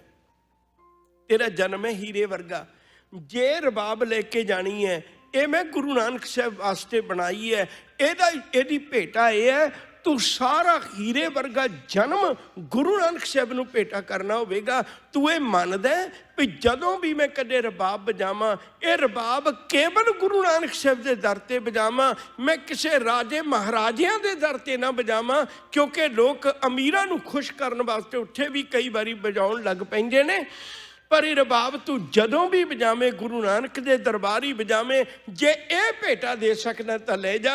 भाई मर्दाने दी अखां च पानी आ गया, मैं तो इहदी खातर तलवंडी छड्डी फिरदा है, मैं तो अपना जीवन इहनूं दिता होया, मैं ओहदी चरनां च बजावांगा, कदे होर पासे रबाब नहीं बजावांगा। अज तुसीं देखदे हो, मैनूं कहण च गुरेज नहीं करना चाहिदा। अज तुसीं देखदे हो बहुतात ऐसे भी रागी सिंह ने ਜਿਹੜੇ ਕਿਸੇ ਮਨੁੱਖ ਨੂੰ ਖੁਸ਼ ਕਰਨ ਵਾਸਤੇ, ਆਮ ਲੋਕਾਂ ਨੂੰ ਖੁਸ਼ ਕਰਨ ਵਾਸਤੇ ਉਹਨਾਂ ਦੀ ਮਰਜ਼ੀ ਦੇ ਸ਼ਬਦ ਜਾਂ ਉਹਨਾਂ ਦੀ ਮਰਜ਼ੀ ਦੇ ਉਹ ਰਬਾਬ ਵਜਾ ਦਿੰਦੇ ਨੇ ਜਾਂ ਸਾਜ਼ ਵਜਾ ਦਿੰਦੇ ਨੇ। ਕਈ ਵਾਰੀ ਕਬਰਾਂ ਤੇ ਵੀ ਦੇਖੇ ਨੇ ਗਾਉਂਦੇ ਲੋਕ। ਪਰ ਧੰਨ ਗੁਰੂ ਨਾਨਕ ਸਾਹਿਬ ਦਾ ਮਰਦਾਨਾ, ਉਹਨੂੰ ਬਾਬਰ ਵਰਗੇ ਵੀ ਮਿਲੇ, ਉਹਨੂੰ ਸ਼ਿਵ ਨਾਭ ਰਾਜੇ ਵਰਗੇ ਵੀ ਮਿਲੇ। ਕਿੱਡਾ ਸਿਦਕ ਹੋਵੇਗਾ ਭਾਈ ਮਰਦਾਨੇ ਦਾ। ਉਹਨੇ ਕੇਵਲ ਗੁਰੂ ਨਾਨਕ ਸਾਹਿਬ ਦੇ ਕਹਿਣ ਤੇ ਰਬਾਬ ਬਜਾਈ ਹੈ, ਕਿਸੇ ਦੂਜੇ ਦੇ ਕਹਿਣ ਤੇ ਰਬਾਬ ਨਹੀਂ ਬਜਾਈ। ਘਰ ਚੌਖੀ ਕੱਟ ਲਈ, ਤੰਗੀ ਕੱਟ ਲਈ, ਪਰ ਗੁਰੂ ਨਾਨਕ ਸਾਹਿਬ ਤੋਂ ਬਿਨਾਂ ਕਿਸੇ ਅੱਗੇ ਰਬਾਬ ਨਹੀਂ ਬਜਾਈ। ਆਪਾਂ ਵੀ ਕਿਤੇ ਸਿਦਕ ਬਣਾ ਲਈਏ, ਸਤਿਗੁਰੂ ਮੈਂ ਤੇਰੇ ਦਰ ਤੋਂ ਬਿਨਾਂ ਹੋਰ ਕਿਸੇ ਕੋਲ ਨਹੀਂ ਮੰਗਾਂਗਾ, ਮੈਨੂੰ ਪੂਰੀ ਆਸ ਹੈ ਤੂੰ ਮੇਰੀਆਂ ਝੋਲੀਆਂ ਭਰੇਂਗਾ। ਕਿ ਜੇ ਸਿਦਕ ਬਣਾ ਲਈਏ ਗੁਰੂ ਨਾਨਕ ਸਾਹਿਬ ਦੇ ਉੱਤੇ। ਸਤਿਗੁਰ ਜੀ ਸਾਰੀ ਤਿਆਰੀ ਕਰਕੇ ਤੁਰਨ ਲੱਗੇ ਨੇ। ਹੁਣ ਅੱਜ ਵੀ ਤੁਸੀਂ ਦੇਖੋ, ਹਾਲਾਂਕਿ ਕਿੰਨੀ ਦੁਨੀਆ ਹੁਣ ਤਾਂ ਅੱਗੇ ਫਾਰਵਰਡ ਹੋ ਗਈ ਹੈ, ਤੇ ਪਰ ਅੱਜ ਵੀ ਜਦੋਂ ਕੋਈ ਤੁਰਨ ਲੱਗਦਾ ਨਾ, ਇਹ ਆਪਾਂ ਅੱਖਾਂ ਭਰ ਕੇ ਵਿਦਾਇਗੀ ਲੈਂਦੇ ਹਾਂ। ਹਰ ਮਾਂ ਬਾਪ, ਹਰ ਭੈਣ ਭਰਾ, ਹਾਲਾਂਕਿ ਪਤਾ ਵੀ ਇਹ ਕਮਾਉਣ ਚੱਲੇ ਆ, ਪਰ ਫਿਰ ਵੀ ਬਹੁਤ ਔਖਾ ਤੋੜਦੇ ਨੇ। ਮੈਂ ਛੋਟਾ ਜਿਹਾ ਇੱਕ ਦ੍ਰਿਸ਼ਟਾਂਤ ਦੇਣ ਲੱਗਾ। ਮਹਾਤਮਾ ਬੁੱਧ ਬਾਰੇ ਡਾਕਟਰ ਸਰਬਜਿੰਦਰ ਸਿੰਘ ਜੀ ਹੋਰਾਂ ਨੇ ਲਿਖਿਆ ਵੀ ਜਦੋਂ ਮਹਾਤਮਾ ਬੁੱਧ ਘਰੋਂ ਤੁਰਨ ਲੱਗੇ ਨਾ, ਰਾਤ ਨੂੰ ਸੁੱਤੀ ਪਈ ਯਸ਼ੋਧਰਾ ਨੂੰ ਛੱਡ ਕੇ, ਆਪਣੇ ਪੁੱਤਰ ਰਾਹੁਲ ਨੂੰ ਛੱਡ ਕੇ ਸੁੱਤੇ ਪਏ ਨੂੰ, ਵੀ ਦਿਨ ਮੇਰੇ ਕੋਲੋਂ ਵਿਛੜਿਆ ਨਹੀਂ ਜਾਣਾ ਇਹਨਾਂ ਕੋਲੋਂ, ਦਰਵਾਜ਼ਿਓਂ ਨਿਕਲਣ ਲੱਗੇ ਨੇ।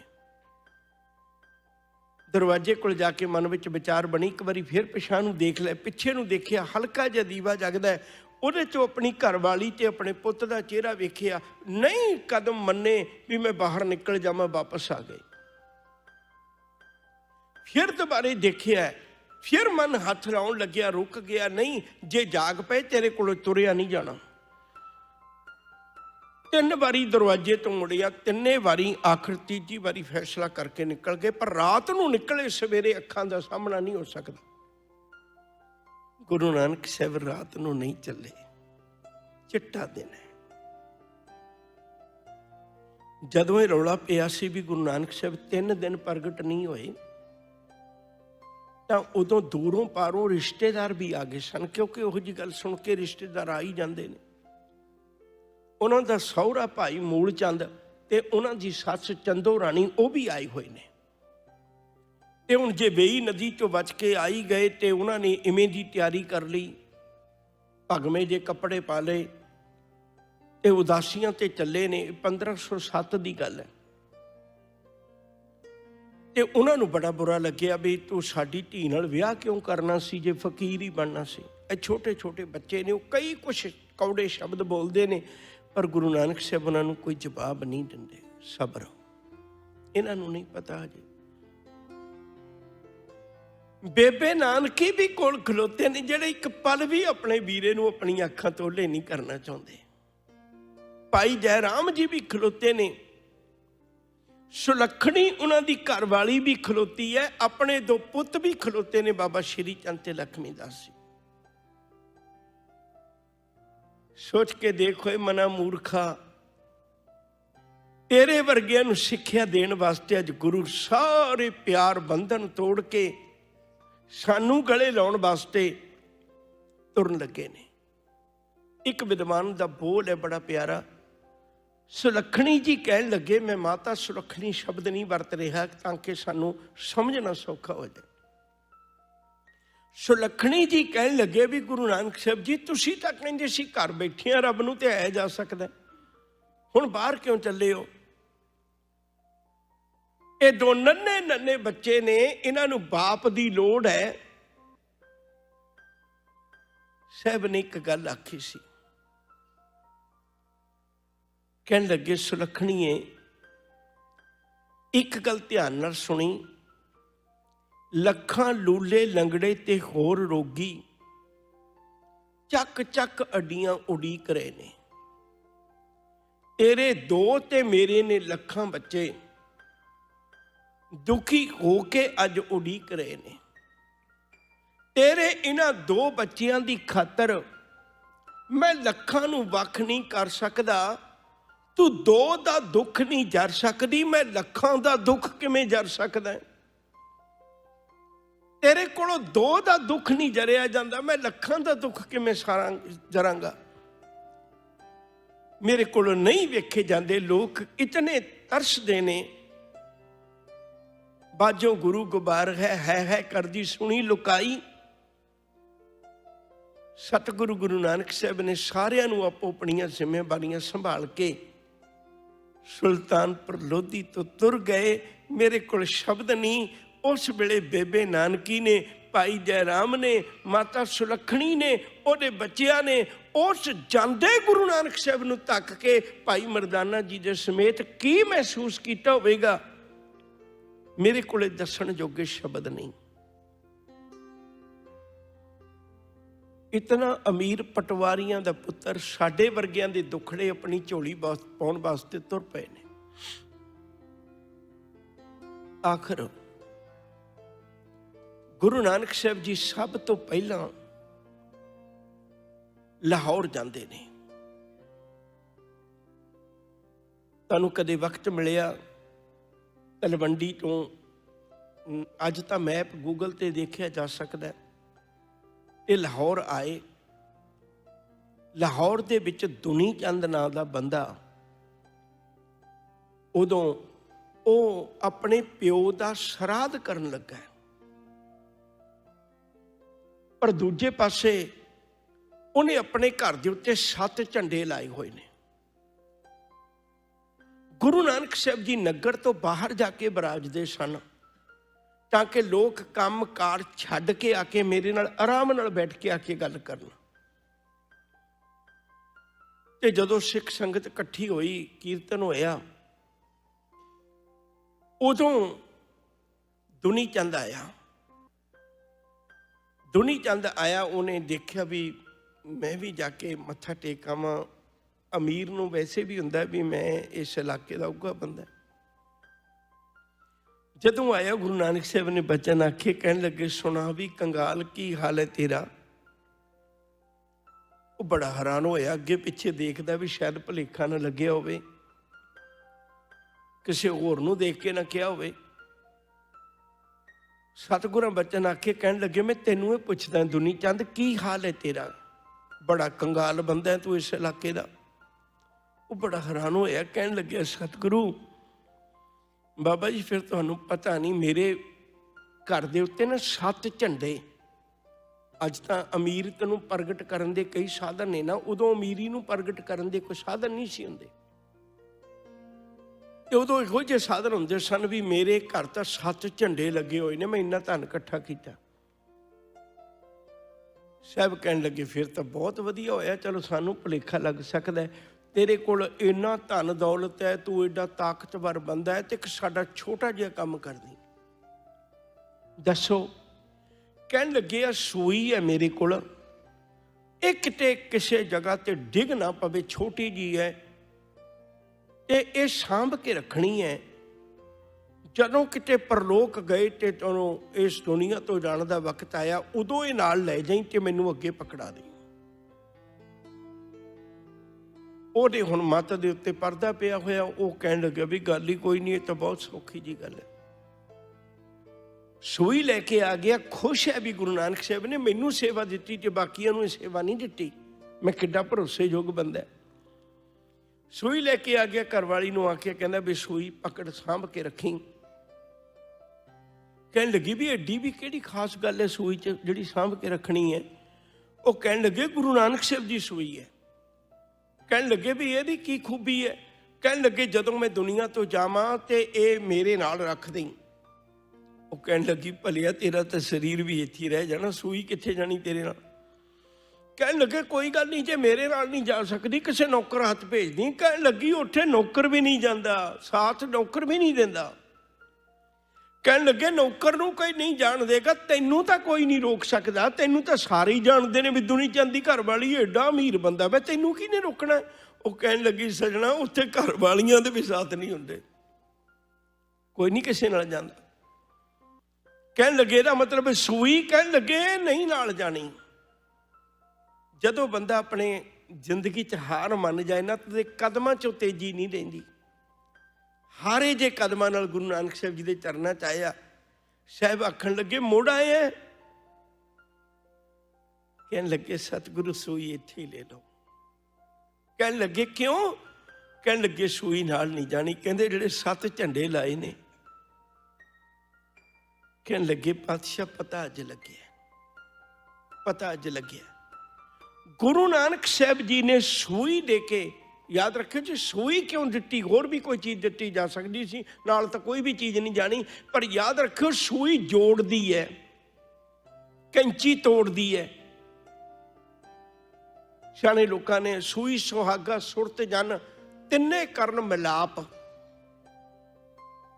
ਕਹੀ ਕੁਹਾੜਾ ਕੁਮਤ ਜਨ ਤਿੰਨੇ ਕਰਨ ਮਿਲਾਪ। ਜਿਹੜੀ ਭੈੜੀ ਮੱਤ ਹੈ, ਭੈੜਾ ਬੰਦਾ ਹੈ ਤੇ ਇੱਕ ਕੁਹਾੜੀ ਹੈ, ਇੱਕ ਕਹੀ ਹੈ, ਤਿੰਨੇ ਵਿਛੋੜਾ ਪਾਉਂਦੇ ਨੇ। ਸੂਈ ਸੁਹਾਗਾ ਸੁਰਤ ਜਨ ਤੇ ਸੁਰ ਜਨ ਤਿੰਨੇ ਕਰਨ ਮਿਲਾਪ। ਚੰਗਾ ਬੰਦਾ ਸੂਈ ਤੇ ਸੁਹਾਗਾ। ਸੁਹਾਗਾ ਹੁਣ ਬੱਚਿਆਂ ਲਈ ਤਾਂ ਔਖਾ ਹੈ, ਆਪਾਂ ਜਾਣਦੇ ਜਿਹੜੇ ਇਹਨਾਂ ਸੰਬੰਧ ਰਿਹਾ ਸਿੱਖੀ ਨਾਲ, ਇਹ ਤਿੰਨੇ ਮਿਲਾਪ ਕਰਦੇ ਨੇ। ਗੁਰੂ ਨਾਨਕ ਸਾਹਿਬ ਜੀ ਨੇ ਸੂਈ ਦਿੱਤੀ, ਟੁੱਟਿਆ ਹੋਇਆ ਜੁੜ ਗਿਆ। ਕਹਿਣ ਲੱਗੇ ਪਾਤਸ਼ਾਹ ਮੈਨੂੰ ਬਖਸ਼ਿਸ਼ ਕਰੋ। ਯਾਦ ਰੱਖੋ ਜੇ ਗੁਰੂ ਨਾਨਕ ਸਾਹਿਬ ਜੀ ਨੇ ਦੁਨੀ ਚੰਦ ਦੇ ਪੈਸੇ ਨਾਲ ਕਰਤਾਰਪੁਰ ਸਾਹਿਬ ਵਸਾਇਆ ਸੀ, ਜਿਹੜਾ ਪਹਿਲੀ ਉਦਾਸੀ ਤੋਂ ਆ ਕੇ ਵਸਾਉਣਾ ਹੈ, ਉਹ ਮੈਂ ਤੁਹਾਡੇ ਨਾਲ ਉਦੋਂ ਵੀ ਸਾਂਝਾ ਕਰਾਂਗਾ। ਪਰ ਉਹਦੀ ਮਾਇਆ ਉੱਥੇ ਲਾਈ ਸੀ। ਇਹਦਾ ਮਤਲਬ ਇਹ ਨਹੀਂ ਵੀ ਮਾਇਆ ਤਿਆਗ ਦੇਣੀ ਹੈ, ਮਾਇਆ ਰੱਜ ਕੇ ਕਮਾਓ, ਪਰ ਮਾਇਆ ਧਰਮ ਦੀ ਦੁਨੀਆ 'ਚ ਵੀ ਖਰਚੋ, ਤਾਂ ਕਿ ਮੈਂ ਧਰਮ ਦੀ ਦੁਨੀਆ ਤੋਂ ਵੀ ਇੱਕ ਗੱਲ ਬਾਹਰ ਕੱਢਦੀ ਹਾਂ, ਚੰਗੇ ਕੰਮਾਂ ਲਈ ਖਰਚੋ। ਜਿੱਥੇ ਤੁਹਾਨੂੰ ਲੱਗਦਾ ਵੀ ਇੱਥੇ ਲੋੜਵੰਦ ਨੇ, ਕਿਸੇ ਬੱਚਿਆਂ ਦੀ ਫੀਸ ਦੇਣੀ ਜਾਂ ਹੋਰ ਕੁਛ ਕਰਨਾ, ਜਿੱਥੇ ਤੁਹਾਨੂੰ ਚੰਗਾ ਲੱਗਦਾ ਵੀ ਇਹ ਚੰਗੀ ਇਨਸਾਨੀਅਤ ਦੇ ਭਲੇ ਦੀ ਗੱਲ ਹੈ, ਉੱਥੇ ਖਰਚੋ। ਆਪਣੀ ਗੱਲ ਵੱਲ ਵਾਪਸ ਚਲੀਏ। ਗੁਰੂ ਨਾਨਕ ਸਾਹਿਬ ਜੀ ਨੇ ਦੁਨੀ ਚੰਦ ਦੇ ਬੂਹੇ ਕੋਲ ਬੈਠ ਕੇ ਲਾਹੌਰ ਵਿੱਚ ਆਸਾ ਕੀ ਵਾਰ ਦੀਆਂ ਕੁਝ ਪੌੜੀਆਂ ਉਚਾਰੀਆਂ ਸਨ। ਇੱਕ ਪਲ ਮੈਂ ਤੁਹਾਡਾ ਧਿਆਨ ਦਿਵਾਉਣ ਲੱਗਾ, ਉਹਨੂੰ ਧਿਆਨ ਨਾਲ ਸੁਣਿਓ, ਕਿਉਂਕਿ ਅੱਜ ਕੱਲ੍ਹ ਤਾਂ ਟੀਵੀ ਤੇ ਤੁਸੀਂ ਸਾਰਾ ਕੁਝ ਦੇਖਦੇ ਹੋ। ਦੇਖੋ ਸਨਮਾਨਯੋਗ ਭਾਈ ਸਾਹਿਬ ਜੀ ਬਾਣੀ ਪੜ੍ਹਦੇ ਹੋਣ, ਆਪਾਂ ਇਹਨਾਂ ਨੂੰ ਰੋਕ ਕੇ ਵਿੱਚੋਂ ਵੀ ਭਾਈ ਦਰਸ਼ਨ ਸਿੰਘ ਜੀ ਇਹਨੂੰ ਬਾਣੀ ਪੜ੍ਹਨੀ ਬੰਦ ਕਰੋ ਤੇ ਪਹਿਲਾਂ ਆਹ ਕੰਮ ਕਰੋ, ਫਿਰ ਦੁਬਾਰੇ ਸ਼ੁਰੂ ਕਰ ਲਿਓ। ਆਪਾਂ ਸਾਰੇ ਕਹਾਂਗੇ ਵੀ ਬਾਣੀ ਦੀ ਬੇਅਦਬੀ ਕੀਤੀ ਹੈ। ਹੁਣ ਤੁਸੀਂ ਸੋਚੋ ਵੀ ਦਰਬਾਰ ਸਾਹਿਬ ਆਸਾ ਕੀ ਵਾਰ ਲੱਗ ਰਹੀ ਹੁੰਦੀ ਹੈ, ਵਿੱਚ ਵਿਚਾਲੇ ਰੋਕ ਕੇ ਦਰਬਾਰ ਸਾਹਿਬ ਪ੍ਰਕਾਸ਼ ਕੀਤਾ ਜਾਂਦਾ ਹੈ, ਫਿਰ ਦੁਬਾਰੇ ਆਸਾ ਕੀ ਵਾਰ ਸ਼ੁਰੂ ਕੀਤੀ ਜਾਂਦੀ। ਭਲਾ ਕੋਈ ਸਵਾਲ ਕਰੇ ਭਈ ਪ੍ਰਕਾਸ਼ ਪਹਿਲਾਂ ਹੀ ਕਰ ਲਓ ਜਾਂ ਆਸਾ ਕੀ ਵਾਰ ਪੂਰੀ ਕਰਕੇ ਕਰ ਲਓ, ਵਿੱਚ ਵਿਚਕਾਰ ਕਿਉਂ ਆਸਾ ਦੀ ਵਾਰ ਦੇ ਵਿੱਚ ਰੋਕ ਕੇ ਪ੍ਰਕਾਸ਼ ਕਿਉਂ ਕੀਤਾ ਜਾਂਦਾ? ਤੁਸੀਂ ਨਿੱਤ ਦਿਹਾੜੇ ਦੇਖਦੇ ਹੋ, ਉਹਦਾ ਕਾਰਨ ਹੈ। ਐਕਚੁਅਲੀ ਆਸਾ ਦੀ ਵਾਰ 2 ਜਗ੍ਹਾ ਤੇ ਉਚਾਰੀ ਹੋਈ ਹੈ। ਪਹਿਲੀ ਉਚਾਰੀ ਹੋਈ ਹੈ ਦੁਨੀ ਚੰਦ ਦੇ ਬੂਹੇ ਅੱਗੇ, ਦੂਜੀ ਜਿਹੜੀ ਆਸਾ ਕੀ ਵਾਰ ਦਾ ਹਿੱਸਾ ਹੈ, ਵਿਦਵਾਨ 9 ਪੌੜੀਆਂ ਮੰਨਦੇ ਨੇ, ਉਹ ਉਚਾਰੀਆਂ ਹੋਈਆਂ ਨੇ ਸ਼ੇਖ ਫਰੀਦ ਦੇ ਪਾਕ ਪੱਟਨ ਵਿੱਚ ਬੈਠ ਕੇ। ਆਸਾ ਕੀ ਵਾਰ ਅੱਧੀ ਰੋਕ ਕੇ ਪ੍ਰਕਾਸ਼ ਤਾਂ ਕੀਤਾ ਜਾਂਦਾ ਹੈ ਵੀ ਪਹਿਲਾਂ ਗੁਰੂ ਸਾਡੇ ਤੋਂ ਦੁਨੀ ਦਾ ਪ੍ਰਭਾਵ ਲਾਉਂਦਾ ਹੈ। ਪਹਿਲਾਂ ਆਸਾ ਕੀ ਵਾਰ ਹੈ ਜਿਹੜੀ ਸਾਡੇ ਤੋਂ ਦੁਨੀ ਦਾ ਪ੍ਰਭਾਵ ਲਾ ਦਿੰਦੀ ਹੈ। ਜਦੋਂ ਦੁਨੀ ਦਾ ਪ੍ਰਭਾਵ ਲੱਥ ਜਾਂਦਾ ਹੈ, ਫਿਰ ਗੁਰੂ ਪ੍ਰਕਾਸ਼ ਹੁੰਦਾ ਅੰਦਰ। ਜਦੋਂ ਗੁਰੂ ਪ੍ਰਕਾਸ਼ ਹੋਵੇ, ਉਦੋਂ ਦੀਨ ਦੀ ਸੋਝੀ ਉਦੋਂ ਆਉਂਦੀ ਹੈ। ਜੀਣ ਦਾ ਮਤਲਬ ਧਰਮ। ਧਰਮ ਦੀ ਸੋਝੀ ਉਦੋਂ ਆਉਂਦੀ ਹੈ ਜਿੰਨਾ ਚਿਰ ਦੁਨੀ ਦਾ ਪ੍ਰਕਾਸ਼, ਦੁਨੀ ਦਾ ਪ੍ਰਭਾਵ ਸਾਡੇ ਤੋਂ ਨਹੀਂ ਨਾ ਲੱਥਦਾ, ਉਹਨਾਂ ਚਿਰ ਗੁਰੂ ਦਾ ਪ੍ਰਕਾਸ਼ ਨਹੀਂ ਹੋਣਾ ਸਾਡੇ ਅੰਦਰ। ਉਹ ਇੱਕ ਸੁਨੇਹਾ ਹੈ, ਤਾਂ ਅੱਧ ਵਿਚਕਾਰ ਛੱਡ ਕੇ ਆਸਾ ਕੀ ਵਾਰ ਜਿਹੜੀ ਹੈ ਉਹ ਵਿੱਚ ਪ੍ਰਕਾਸ਼ ਕੀਤਾ ਜਾਂਦਾ ਹੈ। ਰੋਜ਼ ਬਾਣੀ ਨੂੰ ਰੋਕ ਕੇ ਵਿੱਚੋਂ ਤੇ ਵਿੱਚ ਬਾਣੀ ਦਾ ਗੁਰੂ ਗ੍ਰੰਥ ਸਾਹਿਬ ਜੀ ਦਾ ਪ੍ਰਕਾਸ਼ ਕੀਤਾ ਜਾਂਦਾ। ਮੈਂ ਆਪਣੀ ਗੱਲ ਵੱਲ ਆਵਾਂ, ਜਿਹੜੀ ਬੇਨਤੀ ਕਰਨ ਲੱਗਾ ਸਾਂ। ਇੱਥੋਂ ਗੁਰੂ ਨਾਨਕ ਸਾਹਿਬ ਸੱਚੇ ਪਾਤਸ਼ਾਹ ਜੀ ਮਹਾਰਾਜ ਲਾਹੌਰ ਤੋਂ ਫਿਰ ਦੁਬਾਰੇ ਆਪਣੇ ਘਰ ਤਲਵੰਡੀ ਗਏ ਨੇ ਆਪਣੇ ਮਾਂ ਬਾਪ ਨੂੰ ਮਿਲਣ ਵਾਸਤੇ। ਪ੍ਰੋਫੈਸਰ ਸਾਹਿਬ ਸਿੰਘ ਦੀ ਕਿਤਾਬ ਲਿਖੀ ਹੋਈ ਹੈ ਗੁਰੂ ਨਾਨਕ ਸਾਹਿਬ ਜੀ ਦਾ ਜੀਵਨ। ਬੜੇ ਬੈਰਾਗਮਈ ਸ਼ਬਦਾਂ ਵਿੱਚ ਉਹਨਾਂ ਨੇ ਇਸ ਵਕਤ ਦਾ ਚਿੱਤਰਣ ਕੀਤਾ ਹੈ, ਇਸ ਵਕਤ ਨੂੰ ਵਿਆਖਿਆ ਕੀਤੀ। 67 ਸਾਲ ਉਮਰ ਹੈ ਮਹਿਤਾ ਕਾਲੂ ਜੀ ਦੀ। ਤੁਸੀਂ ਸੌਖਾ ਜੇ ਜੋੜ ਸਕਦੇ ਹੋ, ਅੱਜ ਕੱਲ ਸਾਰਿਆਂ ਕੋਲ ਫੋਨ ਨੇ। 1440 ਵਿੱਚ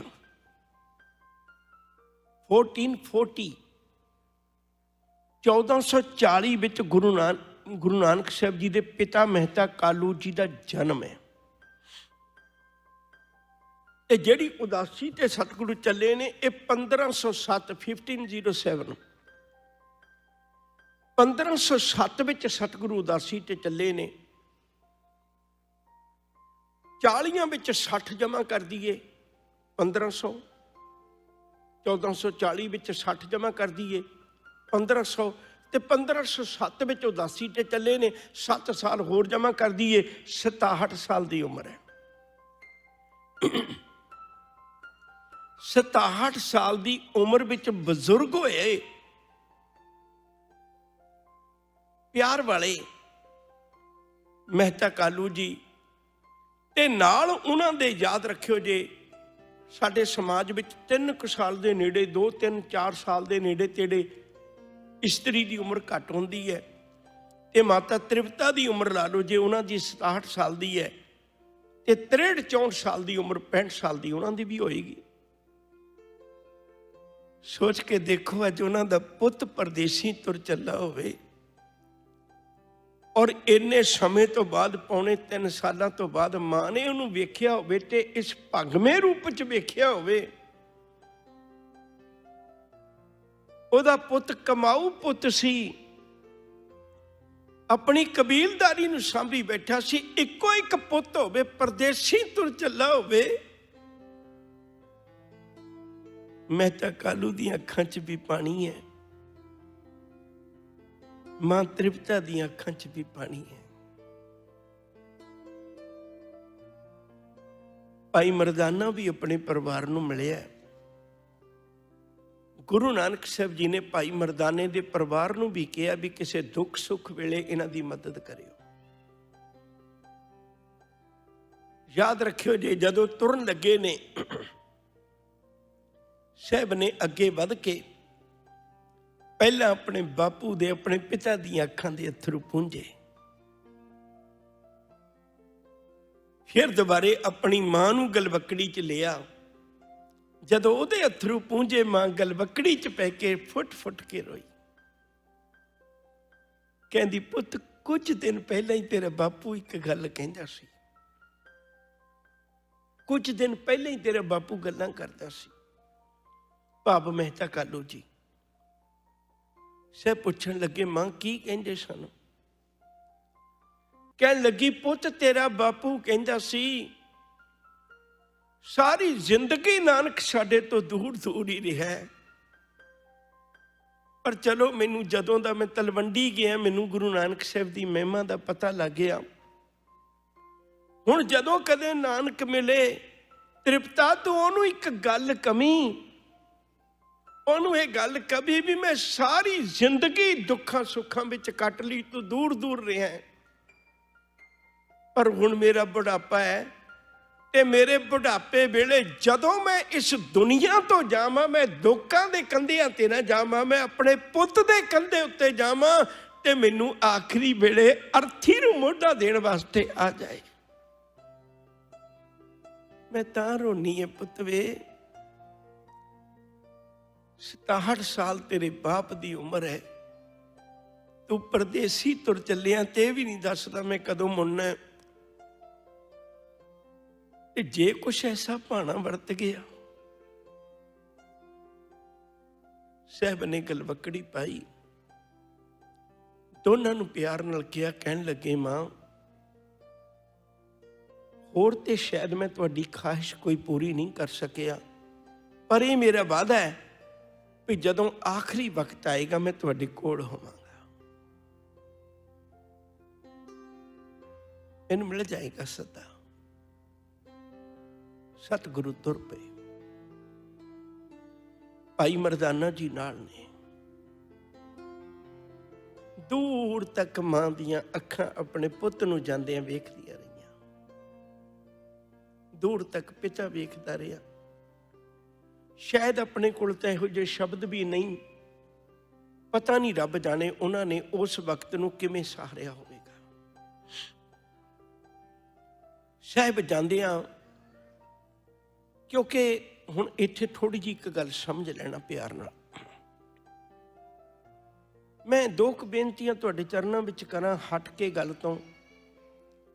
ਪਹਿਲੀ ਬੇਨਤੀ ਤਾਂ ਇਹ ਕਰਾਂ ਵੀ ਜਦੋਂ ਵੀ ਪ੍ਰਸ਼ਾਦੇ ਦੀ ਪਹਿਲੀ ਗਰਾਈ ਤੋੜਦੇ ਹੋ ਨਾ, ਤੇ ਉਦੋਂ ਇੰਨਾ ਕੁ ਧੰਨਵਾਦ ਜ਼ਰੂਰ ਕਰਿਆ ਕਰੀਏ ਵੀ ਗੁਰੂ ਨਾਨਕ ਸਾਹਿਬ ਜੀ ਨੇ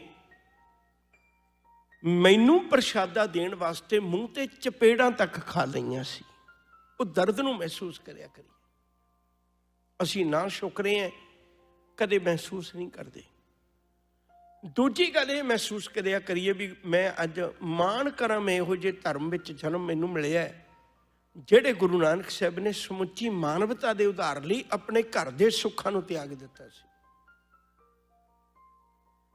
ਗੁਰੂ ਨਾਨਕ ਸਾਹਿਬ ਜੀ ਇਸ ਤੋਂ ਚੱਲ ਕੇ, ਕਿਉਂਕਿ ਉਹਨਾਂ ਨੇ ਦੇਖਿਆ ਸੀ ਵੀ ਤਿੰਨ ਬੰਦੇ, ਅਸਲ 'ਚ ਪੰਜ ਦੀ ਗੱਲ ਗੁਰਬਾਣੀ ਵਿੱਚ ਆਈ ਹੈ ਜਾਂ ਗੁਰਮਤਿ ਵਿੱਚ ਆਈ ਹੈ, ਉਹ ਪੰਜਾਂ ਦਾ ਵੀ ਥੋੜਾ ਜਿਹਾ ਜ਼ਿਕਰ ਕਰਕੇ ਅੱਗੇ ਤੁਰ ਜਾਣਾ। ਪਹਿਲੀ ਗੱਲ, ਨੰਬਰ ਇੱਕ ਤਾਂ ਉਸ ਵੇਲੇ ਦੀ ਪਰਜਾ ਜਿਹੜੀ ਉਹ ਗਿਆਨ ਵੀ ਹੋਣੀ ਹੈ। ਪਰਜਾ ਅੰਧੀ ਗਿਆਨ ਬਿਨ ਕੂੜ ਕਸਤ ਮੁਖੋਂ ਅਲਾਈ। ਪਤਾ ਹੀ ਨਹੀਂ ਉਹਨਾਂ ਨੂੰ ਵੀ ਕੀ ਕਰਨਾ ਕੀ ਨਹੀਂ, ਜ਼ਿੰਦਗੀ ਦਾ ਨਿਸ਼ਾਨਾ ਕੀ ਹੈ, ਪਤਾ ਹੀ ਨਹੀਂ। ਦੂਜੀ ਗੱਲ, ਉਸ ਵੇਲੇ ਦੇ ਰਾਜੇ ਉਹ ਵੀ ਕਸਾਈ ਬਣੇ ਪਏ ਨੇ। ਕੱਲ ਕਾਤੀ ਰਾਜੇ ਕਸਾਈ, ਧਰਮ ਪੰਖ ਕਰ ਉਡਰਿਆ ਕੂੜ ਅਮਾਵਸ। ਅਮਾਵਸ ਹਨੇਰੀ ਕਾਲੀ ਬੋਲੀ ਰਾਤ, ਕੂੜ ਦੀ ਕਾਲੀ ਬੋਲੀ ਰਾਤ ਹੈ। ਕੂੜ ਅਮਾਵਸ ਸੱਚ ਚੰਦਰਮਾ, ਸੱਚ ਦਾ ਚੰਦਰਮਾ ਦਿਸਾ ਨਹੀਂ, ਕਹਿ ਚੜਿਆ ਦਿਸਦਾ ਵੀ ਨਹੀਂ। ਅਮਾਵਸ ਵਾਲੀ ਰਾਤ ਨੂੰ ਚੰਦਰਮਾ ਨਹੀਂ ਦਿਸਦਾ। ਹਾਂ ਭਾਲ ਵੀ ਕੁੰਨੀ ਹੋਈ, ਅੰਧੇਰਾ ਰਾਹ ਨਾ ਕੋਈ। ਮੈਂ ਤਾਂ ਭਾਲ ਭਾਲ ਕੇ ਥੱਕ ਗਈ ਹਾਂ। ਕਿਸੇ ਦੇ ਘਰ ਤਾਂ ਇਨਸਾਨੀਅਤ ਦੀ ਗੱਲ ਲੱਭੇ, ਨਹੀਂ ਲੱਭਦੀ। ਜਿਹੜਾ ਤੀਜਾ ਬੰਦਾ ਸੀ, ਇੱਕ ਪਰਜਾ ਇੱਕ ਰਾਜਾ, ਜਿਹੜਾ ਤੀਜਾ ਬੰਦਾ ਸੀ, ਉਹ ਤਿੰਨੇ ਬੰਦੇ ਧਰਮੀ ਨੇ। ਤੁਸੀਂ ਹੈਰਾਨ ਹੋਵੋਗੇ, ਤਿੰਨੇ ਬੰਦੇ ਧਰਮੀ ਨੇ। ਕਾਦੀ ਕੂੜ ਬੋਲ ਮਲ ਖਾਏ, ਬ੍ਰਹਮਣ ਨਾਵੇ ਜੀਆਂ ਘਾਏ। ਜੋਗੀ ਜੁਗਤ ਨਾ ਜਾਣੇ ਅੰਧ, ਤਿੰਨੇ ਉਜਾੜੇ ਕਾ ਬੰਦ। ਤਿੰਨੇ ਮਨੁੱਖਤਾ ਨੂੰ ਉਜਾੜਨ ਵਾਲੇ ਨੇ। ਜਦੋਂ ਬੰਦਾ ਦੁਨੀਆ ਤੋਂ ਨਿਰਾਸ਼ ਹੋ ਜਾਏ ਤਾਂ ਧਰਮ ਦੀ ਦੁਨੀਆ ਦਾ ਸਹਾਰਾ ਲੈਂਦਾ। ਪਰ ਧਰਮ ਦੀ ਦੁਨੀਆ 'ਚ ਕੀ ਹੋ ਰਿਹਾ ਸੀ ਤੁਸੀਂ ਦੇਖੋ। ਕਾਜੀ ਲੋਕ, ਜਿਹੜਾ ਉਸ ਵੇਲੇ ਦਾ ਰਾਜਾ ਹੁੰਦਾ ਸੀ ਨਾ, ਵੀ ਮੇਰੇ ਤੇ ਕੋਈ ਦੋਸ਼ ਨਾ ਆਵੇ। ਰਾਜੇ ਨੇ ਇੱਕ ਪ੍ਰਬੰਧ ਕੀਤਾ ਹੁੰਦਾ ਸੀ ਭਈ ਉਹ ਰਾਜਾ ਜਿਹੜਾ ਸੀ ਨਾ, ਉਹ ਆਪਣੇ ਆਪ ਨਹੀਂ ਸੀ ਕੋਈ ਸਜ਼ਾ ਸੁਣਾਉਂਦਾ। ਉਹ ਰਾਜਾ ਕਹਿੰਦਾ ਸੀ ਵੀ ਕਾਜੀ ਸਜ਼ਾ ਸੁਣਾਏਗਾ ਵੀ ਇਸ ਜਿਹੜਾ ਇਹਨੇ ਕੁਕਰਮ ਕੀਤਾ ਹੈ, ਇਹਦੀ ਸਜ਼ਾ ਰੱਬ ਕੀ ਦਿੰਦਾ ਹੈ। ਮੈਂ ਤਾਂ ਸਜ਼ਾ ਲਾਗੂ ਕਰਨੀ। ਰਾਜਾ ਤਾਂ ਸੁਰਖਰੂ ਹੋ ਜਾਂਦਾ ਸੀ ਨਾ। ਫਿਰ ਉਹ ਕਾਜੀ ਸੀ ਜਿਹੜਾ, ਉਹ ਕੁਰਾਨ ਮਜੀਦ ਪੜ੍ਹ ਕੇ ਦੱਸ ਦਿੰਦਾ ਸੀ ਵੀ ਆਹ ਗੱਲ ਹੈ। ਪਰ ਜਿਹੜੇ ਲੋਕ ਸਰਦੇ ਪੁੱਜਦੇ ਹੁੰਦੇ ਸੀ, ਉਹ ਕੁਕਰਮ ਵੀ ਕਰ ਲੈਂਦੇ ਸੀ ਤੇ ਕਾਜੀ ਨੂੰ ਰਿਸ਼ਵਤ ਦੇ ਕੇ ਇਹ ਵੀ ਕਹਿ ਦਿੰਦੇ ਸੀ ਵੀ ਤੂੰ ਅੱਲਾਹ ਤਾਲਾ ਜੋ ਮਰਜ਼ੀ ਕਵੇ, ਕੁਰਾਨ ਸ਼ਰੀਫ ਜੋ ਮਰਜ਼ੀ ਕਵੇ, ਤੂੰ ਫੈਸਲਾ ਦੇ ਦੀ। ਉਹ ਕੂੜ ਬੋਲ ਕੇ, ਝੂਠ ਬੋਲ ਕੇ ਗੰਦਗੀ ਖਾ ਰਿਹਾ ਸੀ, ਸਮਝ ਲਓ। ਉਹਨੇ ਇਨਸਾਨੀਅਤ ਦੀ ਰਾਖੀ ਕੀ ਕਰਨੀ। ਕਾਦੀ ਕੂੜ ਬੋਲ ਮਲ ਖਾਏ, ਬ੍ਰਹਮਣ ਨਾਵੇ ਜੀਆਂ ਘਾਏ। ਬ੍ਰਹਮਣ ਸੀ ਜਿਹੜਾ, ਉਹਦਾ ਤਾਂ ਕਹਿਣ ਨੂੰ ਤਾਂ ਉਹ ਤੀਰਥਾਂ ਤੇ ਇਸ਼ਨਾਨ ਕਰਦਾ, ਪਰ ਨਹਾ ਰਿਹਾ ਸੀ ਲੋਕਾਂ ਦੇ ਖੂਨ ਵਿੱਚ, ਕਿਉਂਕਿ ਉਹਨੇ ਆਰੇ ਲਵਾਏ ਹੋਏ ਸਨ। ਉਸ ਵੇਲੇ ਬਨਾਰਸ ਦੀ ਧਰਤੀ ਦੇ ਉੱਤੇ ਵੀ ਇੱਕ ਆਰਾ ਲੱਗਿਆ ਹੋਇਆ ਸੀ। ਉਹਨੇ ਪ੍ਰਗਟ ਕੀਤਾ ਹੋਇਆ ਸੀ ਵੀ ਜਿਹੜਾ ਬੰਦਾ ਜਿਉਂਦਾ ਜੀ ਆਪਣੇ ਆਪ ਨੂੰ ਆਰੇ ਨਾਲ ਚਰਵਾ ਕੇ ਸਾਰਾ ਕੁਝ ਪੰਡਤਾਂ ਨੂੰ ਦਾਨ ਕਰਕੇ ਮਰ ਜਾਂਦਾ ਹੈ, ਉਹ ਸਿੱਧਾ ਸਵਰਗ 'ਚ ਜਾਂਦਾ ਹੈ। ਉਹ ਇਵੇਂ ਦਾ ਉਹਨੇ ਪਖੰਡ ਖਿਲਾਰਿਆ ਹੋਇਆ ਸੀ। ਜੋਗੀ ਜੁਗਤ ਨਾ ਜਾਣੇ ਅੰਧ, ਜੋਗੀ ਨੂੰ ਤਾਂ ਜੁਗਤ ਦਾ ਹੀ ਨਹੀਂ ਪਤਾ। ਜੋਗੀ ਦਾ ਮਤਲਬ ਹੁੰਦਾ ਜੁੜਿਆ ਹੋਇਆ, ਜੋਗ ਦਾ ਮਤਲਬ ਜੁੜਨਾ ਹੈ। ਜੋਗੀ ਨੂੰ ਤਾਂ ਆਪਣੇ ਆਪ ਨੂੰ ਨਹੀਂ ਜੁਗਤ ਦਾ ਪਤਾ ਵੀ ਜੁਗਤ ਕੀ ਹੈ, ਰੱਬ ਨਾਲ ਕਿਵੇਂ ਜੁੜਨਾ, ਤੇ ਲੋਕਾਂ ਨੂੰ ਜੁਗਤੀਆਂ ਸਿਖਾ ਰਹੇ। ਤਿੰਨੇ ਉਜਾੜੇ ਕਾ ਬੰਧ। ਤਾਂ ਗੁਰੂ ਨਾਨਕ ਸਾਹਿਬ ਜੀ ਨੇ ਜਿਹੜੀ ਪਹਿਲੀ ਉਦਾਸੀ ਕੀਤੀ ਹੈ ਨਾ, ਉਹ ਬ੍ਰਹਮਣ ਨਾਵੇ ਜੀਆਂ ਘਾਏ ਹਿੰਦੂ ਧਰਮ ਦੇ ਤੀਰਥਾਂ ਵੱਲ ਕੀਤੀ ਹੈ। ਪਹਿਲਾਂ ਇਹਨਾਂ ਨੂੰ ਸਮਝਾਵਾਂ। ਇੱਕ ਪਦ ਮੈਂ ਤੁਹਾਡਾ ਹੋਰ ਲਵਾਂ। ਤੁਸੀਂ ਕਦੇ ਦੇਖੋ ਵੀ ਆਪਾਂ ਅੱਜ ਵੀ ਪੜ੍ਹਨੇ ਆ, ਜਾਬੇ ਕਹੇ ਵਿਪਰਨ ਕੀ ਰੀਤ। ਕੱਲੇ ਵਿਪਰ ਦੀ ਰੀਤ। ਹੁਣ ਤੁਸੀਂ ਸਾਰੇ ਬੈਠੇ ਹੋ, ਕੋਈ ਬੰਦਾ ਕਹੇ ਵੀ ਇੱਕ ਐਸ ਬੰਦੇ ਦਾ ਵਿਸ਼ਵਾਸ ਨਾ ਕਰਿਓ, ਇਹਦਾ ਮਤਲਬ ਇਹੋ ਹੀ ਮਾੜਾ, ਬਾਕੀ ਠੀਕ ਨੇ। ਜਦੋਂ ਕਿਸੇ ਨੂੰ ਖਾਸ ਤੌਰ ਤੇ ਕਹੀਏ, ਆਪਣੇ ਬੱਚੇ ਨੂੰ ਕਹੀਏ ਵੀ ਐਸ ਬੱਚੇ ਨਾਲ ਨਹੀਂ ਲੜਨਾ, ਇਹਦਾ ਮਤਲਬ ਇਹ ਮਾੜਾ, ਬਾਕੀ ਠੀਕ ਨੇ। ਜੇ ਕਿਤੇ ਆ ਲੈਨ ਇਵੇਂ ਹੁੰਦੀ, ਮੈਂ ਪੰਕਤੀ ਨਹੀਂ ਬਦਲਣ ਲੱਗਾ, ਮੈਂ ਤਾਂ ਸਮਝਣ ਲਈ ਕਹਿਣ ਲੱਗਾ ਜਾਬੇ ਗਏ ਔਰਨ ਕੀ ਰੀਤ। ਜਦੋਂ ਦੂਜਿਆਂ ਦੀ ਰੀਤ ਅਪਣਾ ਲੇਗਾ, ਮੈਂ ਇਹਦੀ ਪ੍ਰਤੀਤ ਨਹੀਂ ਕਰਾਂਗਾ। ਪਰ ਦੇਖੋ ਤੁਸੀਂ, ਹੈਰਾਨੀ ਦੀ ਗੱਲ ਹੈ, ਜਾਬੇ ਗਏ ਵਿਪਰਨ ਕੀ ਰੀਤ।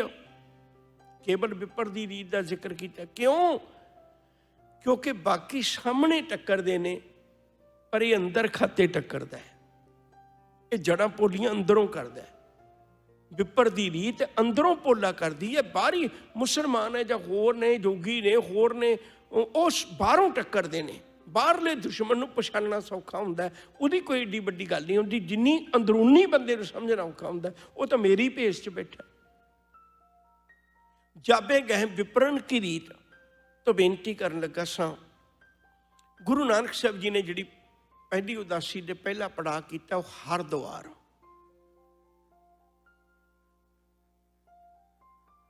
ਮੈਨੂੰ ਆਸ ਹੈ ਵੀ ਹਰਿਦੁਆਰ ਕੋਈ ਬਹੁਤੀ ਦੂਰ ਨਹੀਂ ਹੈ। ਅਸੀਂ ਬਹੁਤ ਆਤ ਉਹਨਾਂ ਗੁਰਦੁਆਰਾ ਸਾਹਿਬ ਦੇ ਦਰਸ਼ਨ ਕਰਨੇ, ਪਰ ਕਦੇ ਕਦਾਈ ਜਿਹੜੇ ਹਕੀਕਤ ਵਿੱਚ ਵਰਤੇ ਹੋਏ ਗੁਰੂ ਘਰ ਨੇ, ਉਹਨਾਂ ਦੇ ਵੀ ਕਦੇ ਕਦਾਈ ਦਰਸ਼ਨ ਕਰਨੇ ਚਾਹੀਦੇ ਨੇ ਸਾਨੂੰ। ਹਰਿਦੁਆਰ ਦੀ ਧਰਤੀ ਦੋ ਸੁਨੇਹੇ ਦਿੰਦੀ ਹੈ। ਗੁਰੂ ਨਾਨਕ ਸਾਹਿਬ ਜੀ ਗਏ, ਸਭ ਤੋਂ ਪਹਿਲੀ ਗੱਲ, ਉਹਨਾਂ ਨੇ ਜਦੋਂ ਵੀ ਕਦੇ ਲੋੜ ਪਈ ਤਾਂ ਨਾਟਕੀ ਢੰਗ ਨਾਲ ਲੋਕਾਂ ਨੂੰ ਇਕੱਠੇ ਕੀਤਾ। ਅੱਜ ਵਾਂਗੂ ਇਸ਼ਤਿਹਾਰ ਨਹੀਂ ਸੀ ਛਪਦੇ ਵੀ ਲੋਕ ਆ ਜਾਣ। ਵਟਸਐਪ ਤੇ ਸੁਨੇਹੇ ਥੋੜਾ ਜਾਂਦੇ ਸੀ ਉਦੋਂ, ਤੇ ਉਦੋਂ ਨਾਟਕੀ ਢੰਗ ਨਾਲ ਕੋਈ ਨਾ ਕੋਈ ਕਰਮ ਸਤਿਗੁਰੂ ਇਹੋ ਜਿਹਾ ਕਰਦੇ ਸਨ ਜਿਹਦੇ ਨਾਲ ਲੋਕਾਂ ਦੀ ਖਿੱਚ ਪੈਦਾ ਹੋ ਜਾਏ। ਹੁਣ ਗੁਰੂ ਨਾਨਕ ਸਾਹਿਬ ਜੀ ਨੇ ਇੱਕ ਨਾਟਕੀ ਢੰਗ ਨਾਲ ਕਰਮ ਕੀਤਾ। ਲੋਕ ਚੜ੍ਹਦੇ ਵਾਲੇ ਪਾਸੇ ਨੂੰ ਸੂਰਜ ਨੂੰ ਪਾਣੀ ਦਿੰਦੇ ਨੇ। ਇੱਕ ਪਲ ਜਿੱਥੇ ਜਿੱਥੇ ਲੋੜ ਪਈ, ਮੈਂ ਥੋੜਾ ਇਸ਼ਾਰੇ ਤੁਹਾਡੇ ਨਾਲ ਜ਼ਰੂਰ ਸਾਂਝੇ ਕਰਾਂਗਾ। ਅਸਲ ਵਿੱਚ ਜਿੰਨੀਆਂ ਵੀ ਚੀਜ਼ਾਂ ਸਨ ਨਾ, ਇਹਨਾਂ ਦਾ ਕੋਈ ਮਤਲਬ ਸੀ। ਬਾਅਦ ਵਿੱਚੋਂ ਮਤਲਬ ਗੁਆਚ ਗਿਆ ਤੇ ਰੀਤਾਂ ਰਹਿ ਗਈਆਂ। ਇਹਨਾਂ ਦਾ ਕੋਈ ਨਾ ਕੋਈ ਮਤਲਬ ਸੀ। ਜਿਵੇਂ ਮੈਂ ਇੱਕ ਦੋ ਦਾ ਹੀ ਜ਼ਿਕਰ ਕਰ ਪਾਵਾਂਗਾ, ਜ਼ਿਆਦਾ ਨਹੀਂ। ਜਿਵੇਂ ਦਰਖਤ ਬਰੋਟੇ ਦੀਆਂ ਜੜ੍ਹਾਂ 'ਚ ਜਾਂ ਪਿੱਪਲ ਦੀਆਂ ਜੜ੍ਹਾਂ 'ਚ ਲੋਕ ਕੱਚੀ ਲੱਸੀ ਪਾਉਂਦੇ ਨੇ। ਉਹ ਅਸਲ 'ਚ ਤਾਂ ਪਾਉਂਦੇ ਸਨ ਵੀ ਜਿਹਨਾਂ ਲੋਕਾਂ ਨੂੰ ਅਸਥਮੇ ਦੀ ਪ੍ਰੋਬਲਮ ਹੈ, ਉਹ ਜੇ ਕਿਤੇ ਸਵੇਰੇ ਗਰਮੀਆਂ ਦੇ ਦਿਨਾਂ 'ਚ ਉੱਥੇ ਕੱਚੀ ਲੱਸੀ ਪਾ ਕੇ ਡੂੰਘੇ ਸਾਹ ਲੈਣ ਤਾਂ ਉਹਨਾਂ ਨੂੰ ਰਾਹਤ ਮਿਲਦੀ ਹੈ। ਇਹ ਆਯੁਰਵੈਦਿਕ ਦਾ ਨੁਕਤਾ ਹੈ ਇੱਕ। ਇਸੇ ਤਰ੍ਹਾਂ ਸੂਰਜ ਨੂੰ ਪਾਣੀ ਦੇਣ ਦਾ ਅਰਥ ਇਹ ਨਹੀਂ ਸੀ ਹੁੰਦਾ ਵੀ ਸੂਰਜ ਨੂੰ ਪਾਣੀ ਦੇਣਾ। ਜਦੋਂ ਕਿਤੇ ਪਹਿਲਾਂ ਇਹ ਰਸਮ ਚੱਲੀ ਸੀ, ਸਵੇਰੇ ਸਵੇਰੇ ਸੂਰਜ ਦੀਆਂ ਕਿਰਨਾਂ ਤਿੱਖੀਆਂ ਨਹੀਂ ਹੁੰਦੀਆਂ, ਤੇ ਉਦੋਂ ਪਾਣੀ ਦੀ ਧਾਰ ਬੰਨ੍ਹ ਕੇ ਪਾਣੀ ਦੀ ਧਾਰ ਵਿੱਚੋਂ ਸੂਰਜ ਨੂੰ ਤੱਕਣਾ ਇੱਕ ਅੱਖਾਂ ਦੀ ਐਕਸਰਸਾਈਜ਼ ਸੀ। ਅੱਜ ਤਾਂ ਮਨੁੱਖ ਆਪਰੇਸ਼ਨ ਕਰਾ ਲੈਂਦਾ, ਕਈ ਕੁਛ ਕਰ। ਉਦੋਂ ਇਹੋ ਜਿਹੇ ਸਾਧਨ ਨਹੀਂ ਸਨ ਹੁੰਦੇ। ਉਦੋਂ ਇੱਕ ਐਕਸਰਸਾਈਜ਼ ਸੀ ਐਕਚੁਅਲੀ ਇਹ। ਤੇ ਸਮਾਂ ਪਾ ਕੇ ਲੋਕਾਂ ਨੇ ਬਣਾ ਲਿਆ ਵੀ ਸੂਰਜ ਨੂੰ ਪਾਣੀ ਦੇਣਾ, ਤੇ ਵਿਪਰਵਾਦੀ ਸੋਚ ਨੇ ਇਸ ਨੂੰ ਆਪਣੇ ਇੱਛੇ ਪਾ ਲਿਆ। ਹਰ ਗੱਲ ਨੂੰ ਉਹਨੇ ਨਵਾਂ ਰੂਪ ਦੇ ਦਿੱਤਾ। ਹੁਣ ਜਦੋਂ ਸੂਰਜ ਨੂੰ ਪਾਣੀ ਦੇ ਰਹੇ ਨੇ ਮੈਂ, ਤੇ ਗੁਰੂ ਨਾਨਕ ਸਾਹਿਬ ਸੱਚੇ ਪਾਤਸ਼ਾਹ ਚੜ੍ਹਦੇ ਨੂੰ ਪਾਣੀ ਦੇ ਰਹੇ ਨੇ, ਸੱਚੇ ਪਾਤਸ਼ਾਹ ਛਿਪਦੇ ਵਾਲੇ ਪਾਸੇ ਨੂੰ ਪਾਣੀ ਦੇਣ ਲੱਗ ਪਏ।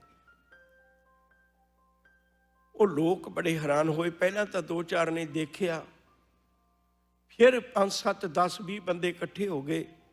ਫਿਰ ਉਹ ਸਮਝਾਉਣ ਆਏ ਨੇ ਗੁਰੂ ਨਾਨਕ ਸਾਹਿਬ ਜੀ ਨੂੰ ਉਹ ਆ ਕੇ ਕਹਿਣ ਲੱਗੇ ਵੀ ਤੁਸੀਂ ਪੁੱਠੇ ਪਾਸੇ ਨੂੰ ਪਾਣੀ ਦੇ ਰਹੇ ਹੋ। ਸਾਹਿਬ ਕਹਿਣ ਲੱਗੇ ਵੀ ਕਿਉਂ, ਤੁਸੀਂ ਇੱਧਰ ਨੂੰ ਕਿਹਨੂੰ ਪਾਣੀ ਦੇ ਰਹੇ ਹੋ? ਕਹਿਣ ਲੱਗੇ ਅਸੀਂ ਤਾਂ ਸੂਰਜ ਨੂੰ ਪਾਣੀ ਦੇ ਰਹੇ। ਕਹਿਣ ਲੱਗੇ ਫਿਰ ਮੈਂ ਠੀਕ ਹੀ ਕਰਦਾ, ਫਿਰ ਮੈਂ ਇੱਧਰ ਨੂੰ ਹੀ ਦੇਣਾ। ਕਹਿਣ ਲੱਗੇ ਕਿਉਂ? ਕਹਿਣ ਲੱਗੇ ਤਲਵੰਡੀ ਮੇਰੇ ਬਾਪੂ ਦੀ ਖੇਤੀ ਹੈ ਤੇ ਮੈਂ ਐਡੀ ਦੂਰ ਦੇਸਾਂ ਪ੍ਰਦੇਸਾਂ 'ਚ ਫਿਰਨਾ, ਬਾਹਰ ਫਿਰਨਾ, ਮੇਰਾ ਜੀ ਕਰਦਾ ਮੈਂ ਉਹਨੂੰ ਪਾਣੀ ਦੇ ਦਿਆਂ ਇੱਥੋਂ ਬੁੱਕਾਂ ਭਰ ਭਰ ਕੇ।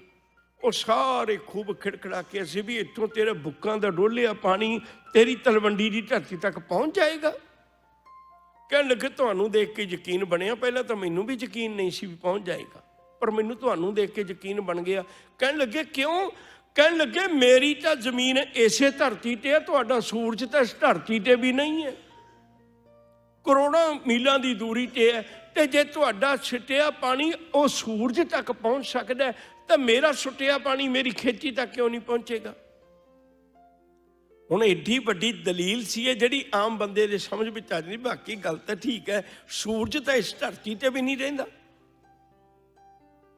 ਭਈ ਇਹ ਤੁਸੀਂ ਕੂੜੀ ਰਸਮੀ ਕਰਦੇ ਹੋ। ਪਾਣੀ ਪਿਲਾਓ, ਪਰ ਪਾਣੀ ਬਨਸਪਤੀ ਨੂੰ ਪਾਓ, ਪਾਣੀ ਪਾਓ ਜਿਹੜੇ ਇਸ ਧਰਤੀ ਤੇ ਨੇ, ਪਸ਼ੂ ਪੰਛੀਆਂ ਨੂੰ ਪਾਣੀ ਪਿਲਾਓ, ਪਾਣੀ ਪਿਲਾਓ, ਪਰ ਆਪਣੇ ਬਜ਼ੁਰਗਾਂ ਨੂੰ ਪਾਣੀ ਪਿਲਾਓ, ਆਪਣੇ ਲੋੜਵੰਦਾਂ ਦੀ ਸੇਵਾ ਕਰੋ। ਤੇ ਆਹ ਤੁਸੀਂ ਕੀ ਕਰਮ ਕਾਂਡ ਕਰਦੇ ਹੋ? ਸੂਰਜ ਨੂੰ ਪਾਣੀ ਨਹੀਂ ਜਾਂਦਾ। ਪਹਿਲੀ ਘਟਨਾ ਇਹ ਹੋਈ, ਲੋਕਾਂ ਨੂੰ ਸਮਝ ਲੱਗੀ। ਕਿੱਡੇ ਕ੍ਰਾਂਤੀਕਾਰੀ ਬਚਨ ਹੋਣਗੇ ਗੁਰੂ ਨਾਨਕ ਸਾਹਿਬ ਜੀ ਦੇ। ਦੂਜੀ ਗੱਲ, ਇੱਥੇ ਹੀ ਹਰਿਦੁਆਰ ਦੀ ਧਰਤੀ ਉੱਤੇ ਇੱਕ ਬੰਦਾ ਕੁਝ ਕਰਮਕਾਂਡੀ ਜਿਹਾ ਬੈਠਾ ਸੀ। ਗੁਰੂ ਨਾਨਕ ਸਾਹਿਬ ਜੀ ਨੇ ਉਸ ਤੋਂ ਕੁਝ ਦੂਰੀ ਉੱਤੇ ਸਮਝਾਉਣ ਵਾਸਤੇ ਰਾਤ ਦਾ ਆਸਣ ਉੱਥੇ ਲਾ ਲਿਆ। ਸਾਹਿਬ ਉੱਥੇ ਰਹੇ। ਅੰਮ੍ਰਿਤ ਵੇਲੇ ਉੱਠ ਕੇ ਗੁਰੂ ਨਾਨਕ ਸਾਹਿਬ ਨੇ ਤਾਂ ਕੀਰਤਨ ਕੀਤਾ, ਭਾਈ ਮਰਦਾਨਾ ਜੀ ਨੇ ਰਬਾਬ ਵਜਾਈ, ਰੱਬ ਦੀ ਉਸਤਤ ਕੀਤੀ, ਪਰ ਨਾਲ ਨਾਲ ਉਹ ਵੀ ਦਿਸ ਰਿਹਾ ਸੀ ਸਾਹਮਣੇ। ਉਹ ਕਦੇ ਤਾਂ ਪਾਣੀ ਦੇ ਛਿੱਟੇ ਮਾਰਦਾ ਧਰਤੀ ਤੇ ਮੰਤਰ ਪੜ੍ਹਦਾ, ਫਿਰ ਦੁਬਾਰੇ ਕੋਸ਼ਿਸ਼ ਕਰਦਾ ਵੀ ਲੱਕੜਾਂ ਤੇ ਛਿੱਟੇ ਮਾਰਦਾ ਪਾਣੀ ਦੇ, ਫਿਰ ਮੰਤਰ ਪੜ੍ਹਦਾ, ਫਿਰ ਭਾਂਡੇ ਧੋਂਦਾ, ਫਿਰ ਮੰਤਰ ਪੜ੍ਹਦਾ, ਫਿਰ ਅੱਗ ਚੁੱਲ੍ਹਾ ਖੋਦ ਕੇ ਅੱਗ ਬਾਲਣ ਲੱਗਾ, ਫਿਰ ਮੰਤਰ ਪੜ੍ਹਦਾ, ਭਾਂਡੇ ਰੱਖੇ, ਫਿਰ ਮੰਤਰ ਪੜ੍ਹਦਾ, ਉੱਤੇ ਉਹਨੇ ਕੋਈ ਰਸਟ ਪਾਣੀ ਪਾ ਕੇ ਪਕਾਉਣ ਲੱਗਾ ਆਪਣੇ ਖਾਣ ਵਾਸਤੇ, ਫਿਰ ਮੰਤਰ ਪੜ੍ਹਦਾ। ਜਦੋਂ ਖਾਣਾ ਤਿਆਰ ਹੋਣ ਲੱਗ ਪਿਆ, ਉੱਧਰ ਸੂਰਜ ਚੜ੍ਹ ਗਿਆ, ਅੰਮ੍ਰਿਤ ਵੇਲੇ ਦਾ ਲੱਗਿਆ ਹੋਇਆ, ਹਰ ਗੱਲ ਤੇ ਮੰਤਰ ਪੜ੍ਹ ਕੇ ਤੇ ਉੱਧਰ ਸੂਰਜ ਚੜ੍ਹ ਗਿਆ। ਗੁਰੂ ਨਾਨਕ ਸਾਹਿਬ ਜੀ ਨੇ ਭਾਈ ਮਰਦਾਨਾ ਜੀ ਨੂੰ ਬਚਨ ਆਖਿਆ। ਭਾਈ ਮਰਦਾਨੇ ਨੇ ਬੜੀ ਔਖੀ ਸਿੱਖੀ ਪ੍ਰਚਾਰੀ ਹੈ ਪਿਆਰ ਵਾਲਿਓ, ਹੱਥ ਜੋੜ ਬੇਨਤੀ ਕਰਾਂ। ਹਰ ਵਕਤ ਹੀ ਜਾਨ ਤਲੀ ਤੇ ਹੁੰਦੀ ਸੀ। ਭਾਈ ਮਰਦਾਨਾ ਜੀ ਨੂੰ ਗੁਰੂ ਨਾਨਕ ਸਾਹਿਬ ਜੀ ਨੇ ਬਚਨ ਆਖੇ ਵੀ ਭਾਈ ਮਰਦਾਨਿਆ,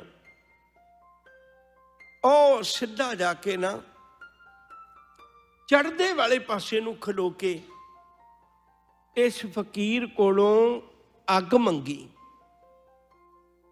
ਵੀ ਬਾਬਾ ਅੱਗ ਦੇ ਦੇ, ਥੋੜੀ ਜਿਹੀ ਇੱਕ ਬਲਦੀ ਲੱਕੜ ਦੇ ਦੇ, ਅਸੀਂ ਵੀ ਕੁਝ ਖਾਣ ਪੀਣ ਨੂੰ ਬਣਾ ਲਈਏ, ਪ੍ਰਦੇਸੀ ਬੰਦੇ। ਹੁਣ ਜਦੋਂ ਉਹਨੇ ਜਾ ਕੇ ਚੜ੍ਹਦੇ ਵਾਲੇ ਪਾਸੇ ਤੋਂ ਅੱਗ ਮੰਗੀ ਤੇ ਉਹਨੇ ਦੇਖ ਲਿਆ ਸੀ ਵੀ ਇਹ ਤਾਂ ਰਬਾਬ ਵਜਾਉਂਦਾ, ਇਹ ਤਾਂ ਮਰਾਸੀ ਹੈ। ਗੁਰੂ ਨਾਨਕ ਸਾਹਿਬ ਜੀ ਕੀਰਤਨ ਕਰ ਰਹੇ ਸਨ, ਇਹ ਤਾਂ ਮਰਾਸੀ ਹੈ। ਤੇ ਉਸੇ ਵੇਲੇ ਉਹ ਮੂੰਹ ਦੇ ਵਿੱਚੋਂ ਕਈ ਮੰਤਰ ਪੜ੍ਹਦਾ ਹੋਇਆ, ਤਪਿਆ ਹੋਇਆ ਇੱਕ ਬਲਦੀ ਹੋਈ ਲੱਕੜ ਲੈ ਕੇ ਗੁਰੂ ਨਾਨਕ ਉਹ ਭਾਈ ਮਰਦਾਨਾ ਜੀ ਨੇ ਮਗਰ ਭੱਜਿਆ ਤੇ ਅੱਗੇ ਅੱਗੇ ਭਾਈ ਮਰਦਾਨਾ ਜੀ ਪਿੱਛੇ ਪਿੱਛੇ ਉਹ ਬਲਦੀ ਲੱਕੜ ਲੈ ਕੇ ਮਗਰ ਗੁਰੂ ਨਾਨਕ ਸਾਹਿਬ ਦੇ ਕੋਲ ਚਲੇ ਗਏ। ਉੱਥੇ ਭੱਜੇ ਫਿਰਦੇ ਨੇ ਦੋਵੇਂ। ਗੁਰੂ ਨਾਨਕ ਸਾਹਿਬ ਜੀ ਉੱਠ ਕੇ ਖਲੋ ਗਏ, ਕਹਿਣ ਲੱਗੇ ਬਈ ਬਾਬਾ ਜੀ ਤੁਸੀਂ ਕਿਉਂ ਖੇਚਲ ਕੀਤੀ? ਮੈਂ ਤਾਂ ਆਪਣੇ ਇਸ ਸਾਥੀ ਨੂੰ ਭੇਜਿਆ ਸੀ ਭਈ ਇਹ ਅੱਗ ਲੈ ਆਉਂਦਾ, ਤੁਸੀਂ ਕਿਉਂ ਲੈ ਕੇ ਆਏ ਹੋ ਬਲਦੀ ਲੱਕੜ? ਇਹਨੂੰ ਪਕੜਾ ਦੇਣੀ ਸੀ। ਕਹਿਣ ਲੱਗੇ ਮੈਂ ਅੱਗ ਦੇਣ ਨਹੀਂ ਆਇਆ, ਮੈਂ ਤਾਂ ਅੱਗ ਲਾਉਣ ਆਇਆ। ਸਾਹਿਬ ਕਹਿੰਦੇ ਵਾਕਈ ਤੇਰੇ ਵਰਗੇ ਬੰਦੇ ਅੱਗ ਲਾ ਹੀ ਸਕਦੇ, ਅੱਗ ਬੁਝਾ ਕਿੱਥੇ ਸਕਦੇ? ਤਦੀ ਤਾਂ ਮੈਂ ਦੇਖਿਆ ਸੀ ਬਾਬਾ ਦੇਖੇ ਧਿਆਨ ਧਰ, ਜਲਤੀ ਸਭ ਪ੍ਰਥਮੀ ਦਿਸ ਆਈ। ਤੇਰੇ ਵਰਗੇ ਬੰਦਿਆਂ ਨੇ ਤਾਂ ਅੱਗ ਲਾਈ ਪਈ ਹੈ ਦੁਨੀਆ ਨੂੰ। ਧਰਮੀ ਬੰਦੇ ਵੀ ਅੱਗ ਲਾ ਰਹੇ ਨੇ, ਬਾਕੀਆਂ ਨੇ ਬੁਝਾਉਣੀ ਕੀ ਹੈ? ਕਹਿਣ ਲੱਗੇ ਤੂੰ ਅੱਗ ਲਾਉਣ ਕਿਉਂ ਲੱਗਾ ਭਾਈ ਮਰਦਾਨੇ ਨੂੰ?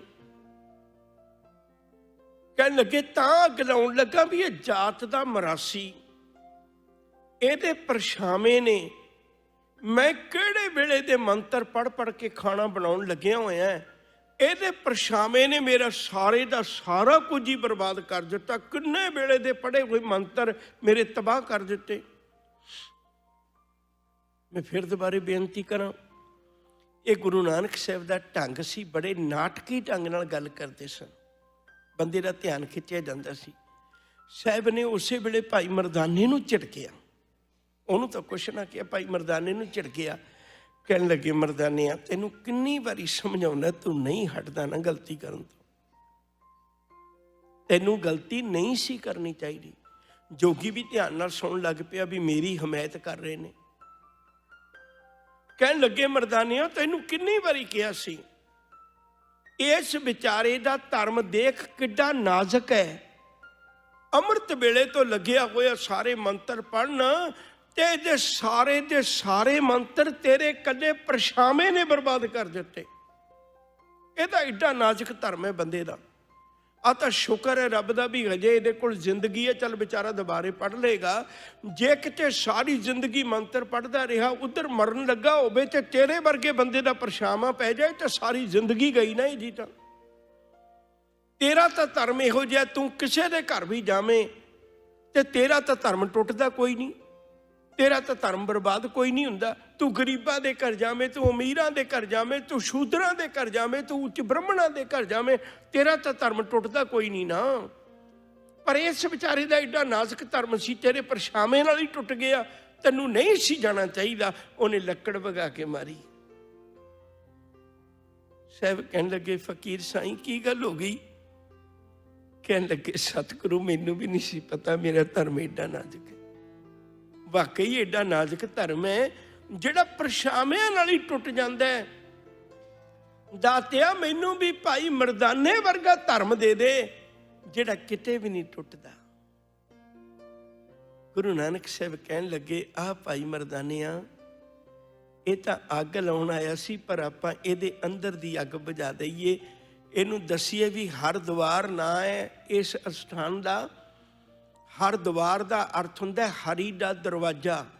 ਜੇ ਰੱਬ ਦੇ ਦਰਵਾਜ਼ੇ ਤੇ ਤੇਰੇ ਵਰਗੇ ਕਲਪੇ ਹੋਏ ਲੋਕ ਬੈਠੇ ਨੇ ਤੇ ਬਾਕੀ ਦਾ ਕੀ ਹਾਲ ਹੋਏਗਾ।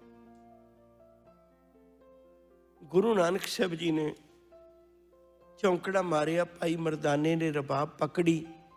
ਸਤਿਗੁਰਾਂ ਉਦੋਂ ਸ਼ਬਦ ਗਾਵਿਆ ਸੀ, ਕਬੁੱਧ ਡੋਮਣੀ ਜਿਹੜੀ ਭੈੜੀ ਮੱਤ ਆ ਉਹ ਤੇਰੇ ਅੰਦਰ ਮਰਾਸਣ ਹੈ। ਉਹ ਹੈ ਭੈੜੀ ਮੱਤ ਜਿਹੜੀ ਤੂੰ ਅੰਦਰੋਂ ਮੈਲਾ। ਕੁਦਿਆ ਤੈਨੂੰ ਦੂਜਿਆਂ ਤੇ ਦਇਆ ਨਹੀਂ ਆਉਂਦੀ। ਕਸੈਣ ਇਹ ਕਸਾਈ ਹੈ। ਕਬੁੱਧ ਡੋਮਣੀ ਕੁਦਿਆ ਕਸੈਣ, ਪਰ ਨਿੰਦਾ ਦੂਜਿਆਂ ਦੀ ਨਿੰਦਾ ਕਰਨਾ, ਆਪਣੇ ਆਪ ਨੂੰ ਉੱਤਮ ਸਮਝਣਾ।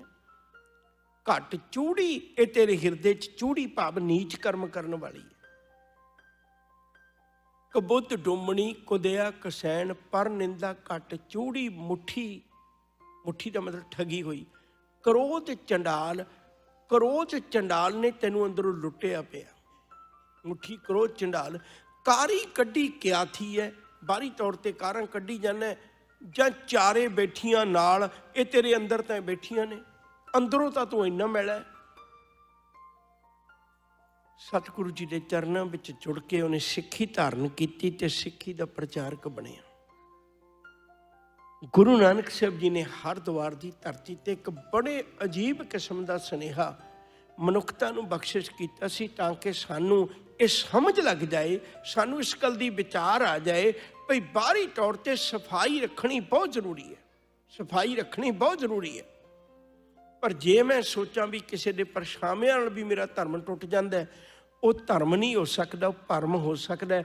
ਗੁਰੂ ਨਾਨਕ ਸਾਹਿਬ ਜੀ ਨੇ ਸਾਨੂੰ ਇਹੋ ਜਿਹਾ ਧਰਮ ਦਿੱਤਾ ਹੈ ਜਿਹੜਾ ਖੋਪਰੀਆਂ ਤਰਵਾ ਕੇ ਵੀ ਨਹੀਂ ਟੁੱਟਦਾ, ਜਿਹੜਾ ਆਰੇ ਦੇ ਦੰਦਿਆਂ ਨਾਲ ਚੀਰਿਆਂ ਵੀ ਨਹੀਂ ਟੁੱਟਦਾ, ਜਿਹੜਾ ਆਪਣੇ ਪੁੱਤਾਂ ਦੇ ਕਲੇਜੇ ਮੂੰਹ ਵਿੱਚ ਪਵਾ ਕੇ ਵੀ ਨਹੀਂ ਟੁੱਟਦਾ, ਜਿਹੜਾ ਧੀਆਂ ਪੁੱਤਾਂ ਦੇ ਟੋਟੇ ਕਰਵਾ ਕੇ ਗਲਾਂ 'ਚ ਹਾਰ ਪਵਾ ਕੇ ਵੀ ਨਹੀਂ ਟੁੱਟਦਾ, ਜਿਹੜਾ ਇਹ ਜ਼ਿੰਦਗੀ ਦੇ ਅੰਦਰ ਬੰਦ ਕਟਵਾ ਕੇ ਵੀ ਨਹੀਂ ਟੁੱਟਦਾ।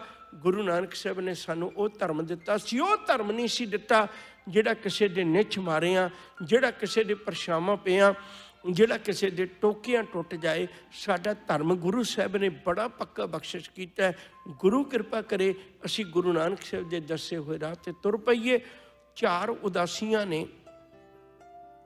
ਇਹ ਜੇ ਪਹਿਲੀ ਉਦਾਸੀ ਆਰੰਭ ਹੋਈ ਹੈ, 8.25 ਸਾਲ ਦੀ ਪਹਿਲੀ ਉਦਾਸੀ ਹੈ। ਗੁਰੂ ਨਾਨਕ ਸਾਹਿਬ ਜੀ ਨੇ 40 ਤੋਂ 45 ਹਜ਼ਾਰ ਕਿਲੋਮੀਟਰ, 40 ਤੋਂ ਲੈ ਕੇ 45 ਹਜ਼ਾਰ ਕਿਲੋਮੀਟਰ ਤੱਕ ਪੈਦਲ ਸਫ਼ਰ ਤੈਅ ਕੀਤਾ। ਯੂਨੀਵਰਸਿਟੀ ਪਟਿਆਲਾ ਦੀ ਛਪੀ ਹੋਈ ਕਿਤਾਬ ਹੈ, ਡਾਕਟਰ ਫੌਜਾ ਸਿੰਘ ਦੀ ਲਿਖੀ ਹੋਈ ਕਿਤਾਬ ਦਾ ਨਾਮ ਹੈ ਐਟਲਸ। ਉਹ 'ਚ ਉਹਨੇ ਸਾਰਾ ਨਕਸ਼ਾ ਦਿੱਤਾ ਹੈ ਵੀ ਗੁਰੂ ਨਾਨਕ ਸਾਹਿਬ ਕਿੱਥੋਂ ਕਿੱਥੋਂ ਕਿਵੇਂ ਕਿਵੇਂ ਗਏ।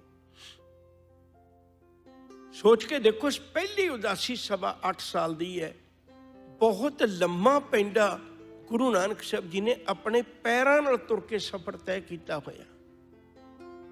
ਰੋ ਵਿਚਾਰ, ਬਾਕੀ ਵਿਚਾਰ ਉਹਨਾਂ ਨੇ ਉਦਾਸੀਆਂ ਦਰਮਿਆਨ ਕਿਵੇਂ ਮਨੁੱਖਤਾ ਨੂੰ ਸੱਚ ਦੇ ਰਾਹੇ ਪਾਇਆ, ਇਹ ਆਉਣ ਵਾਲੇ ਦਿਨਾਂ 'ਚ ਤੁਹਾਡੇ ਨਾਲ ਸਾਂਝੀ ਕਰਦਾ ਰਹਾਂਗਾ। ਅੱਜ ਇਤਨੀਆਂ ਬੇਨਤੀਆਂ ਕਬੂਲ ਕਰਿਓ। ਮੈਂ ਹੱਥ ਜੋੜ ਕੇ ਤੁਹਾਡੇ ਚਰਨਾਂ 'ਚ ਬੇਨਤੀ ਕਰਨੀ ਚਾਹੁੰਦਾ, ਗੁਰੂ ਨਾਨਕ ਸਾਹਿਬ ਸੱਚੇ ਪਾਤਸ਼ਾਹ ਦਾ ਅਹਿਸਾਸ ਕਰੀਏ। ਸਾਨੂੰ ਮਾਣ ਹੋਣਾ ਚਾਹੀਦਾ ਹੈ। ਮੈਂ ਉਸ ਗੁਰੂ ਦੇ ਚਰਨਾਂ ਵਿੱਚ ਜੁੜਦਾ ਹੈ ਜਿਹੜਾ ਸਮੁੱਚੀ ਮਾਨਵਤਾ ਦਾ ਭਲਾ ਮੰਗਦਾ ਹੈ। ਕੇਵਲ ਇੱਕ ਦਾ ਨਹੀਂ, ਸਮੁੱਚੀ ਮਾਨਵਤਾ ਦਾ ਭਲਾ ਮੰਗਦਾ ਹੈ। ਸਮੁੱਚੀ ਮਾਨਵਤਾ ਨੂੰ ਉਪਦੇਸ਼ ਦਿੰਦਾ ਹੈ। ਸਮੁੱਚੀ ਮਾਨਵਤਾ ਲਈ ਉਹਨਾਂ ਦੇ ਪਾਵਨ ਉਪਦੇਸ਼ ਨੇ। ਜਪਜੀ ਸਾਹਿਬ ਨੂੰ ਕੋਈ ਵੀ ਪੜ੍ਹੇ, ਕੋਈ ਵੀ ਵਿਚਾਰੇ, ਆਪਣੇ ਜੀਵਨ ਦਾ ਆਨੰਦ ਲੈ ਸਕਦਾ।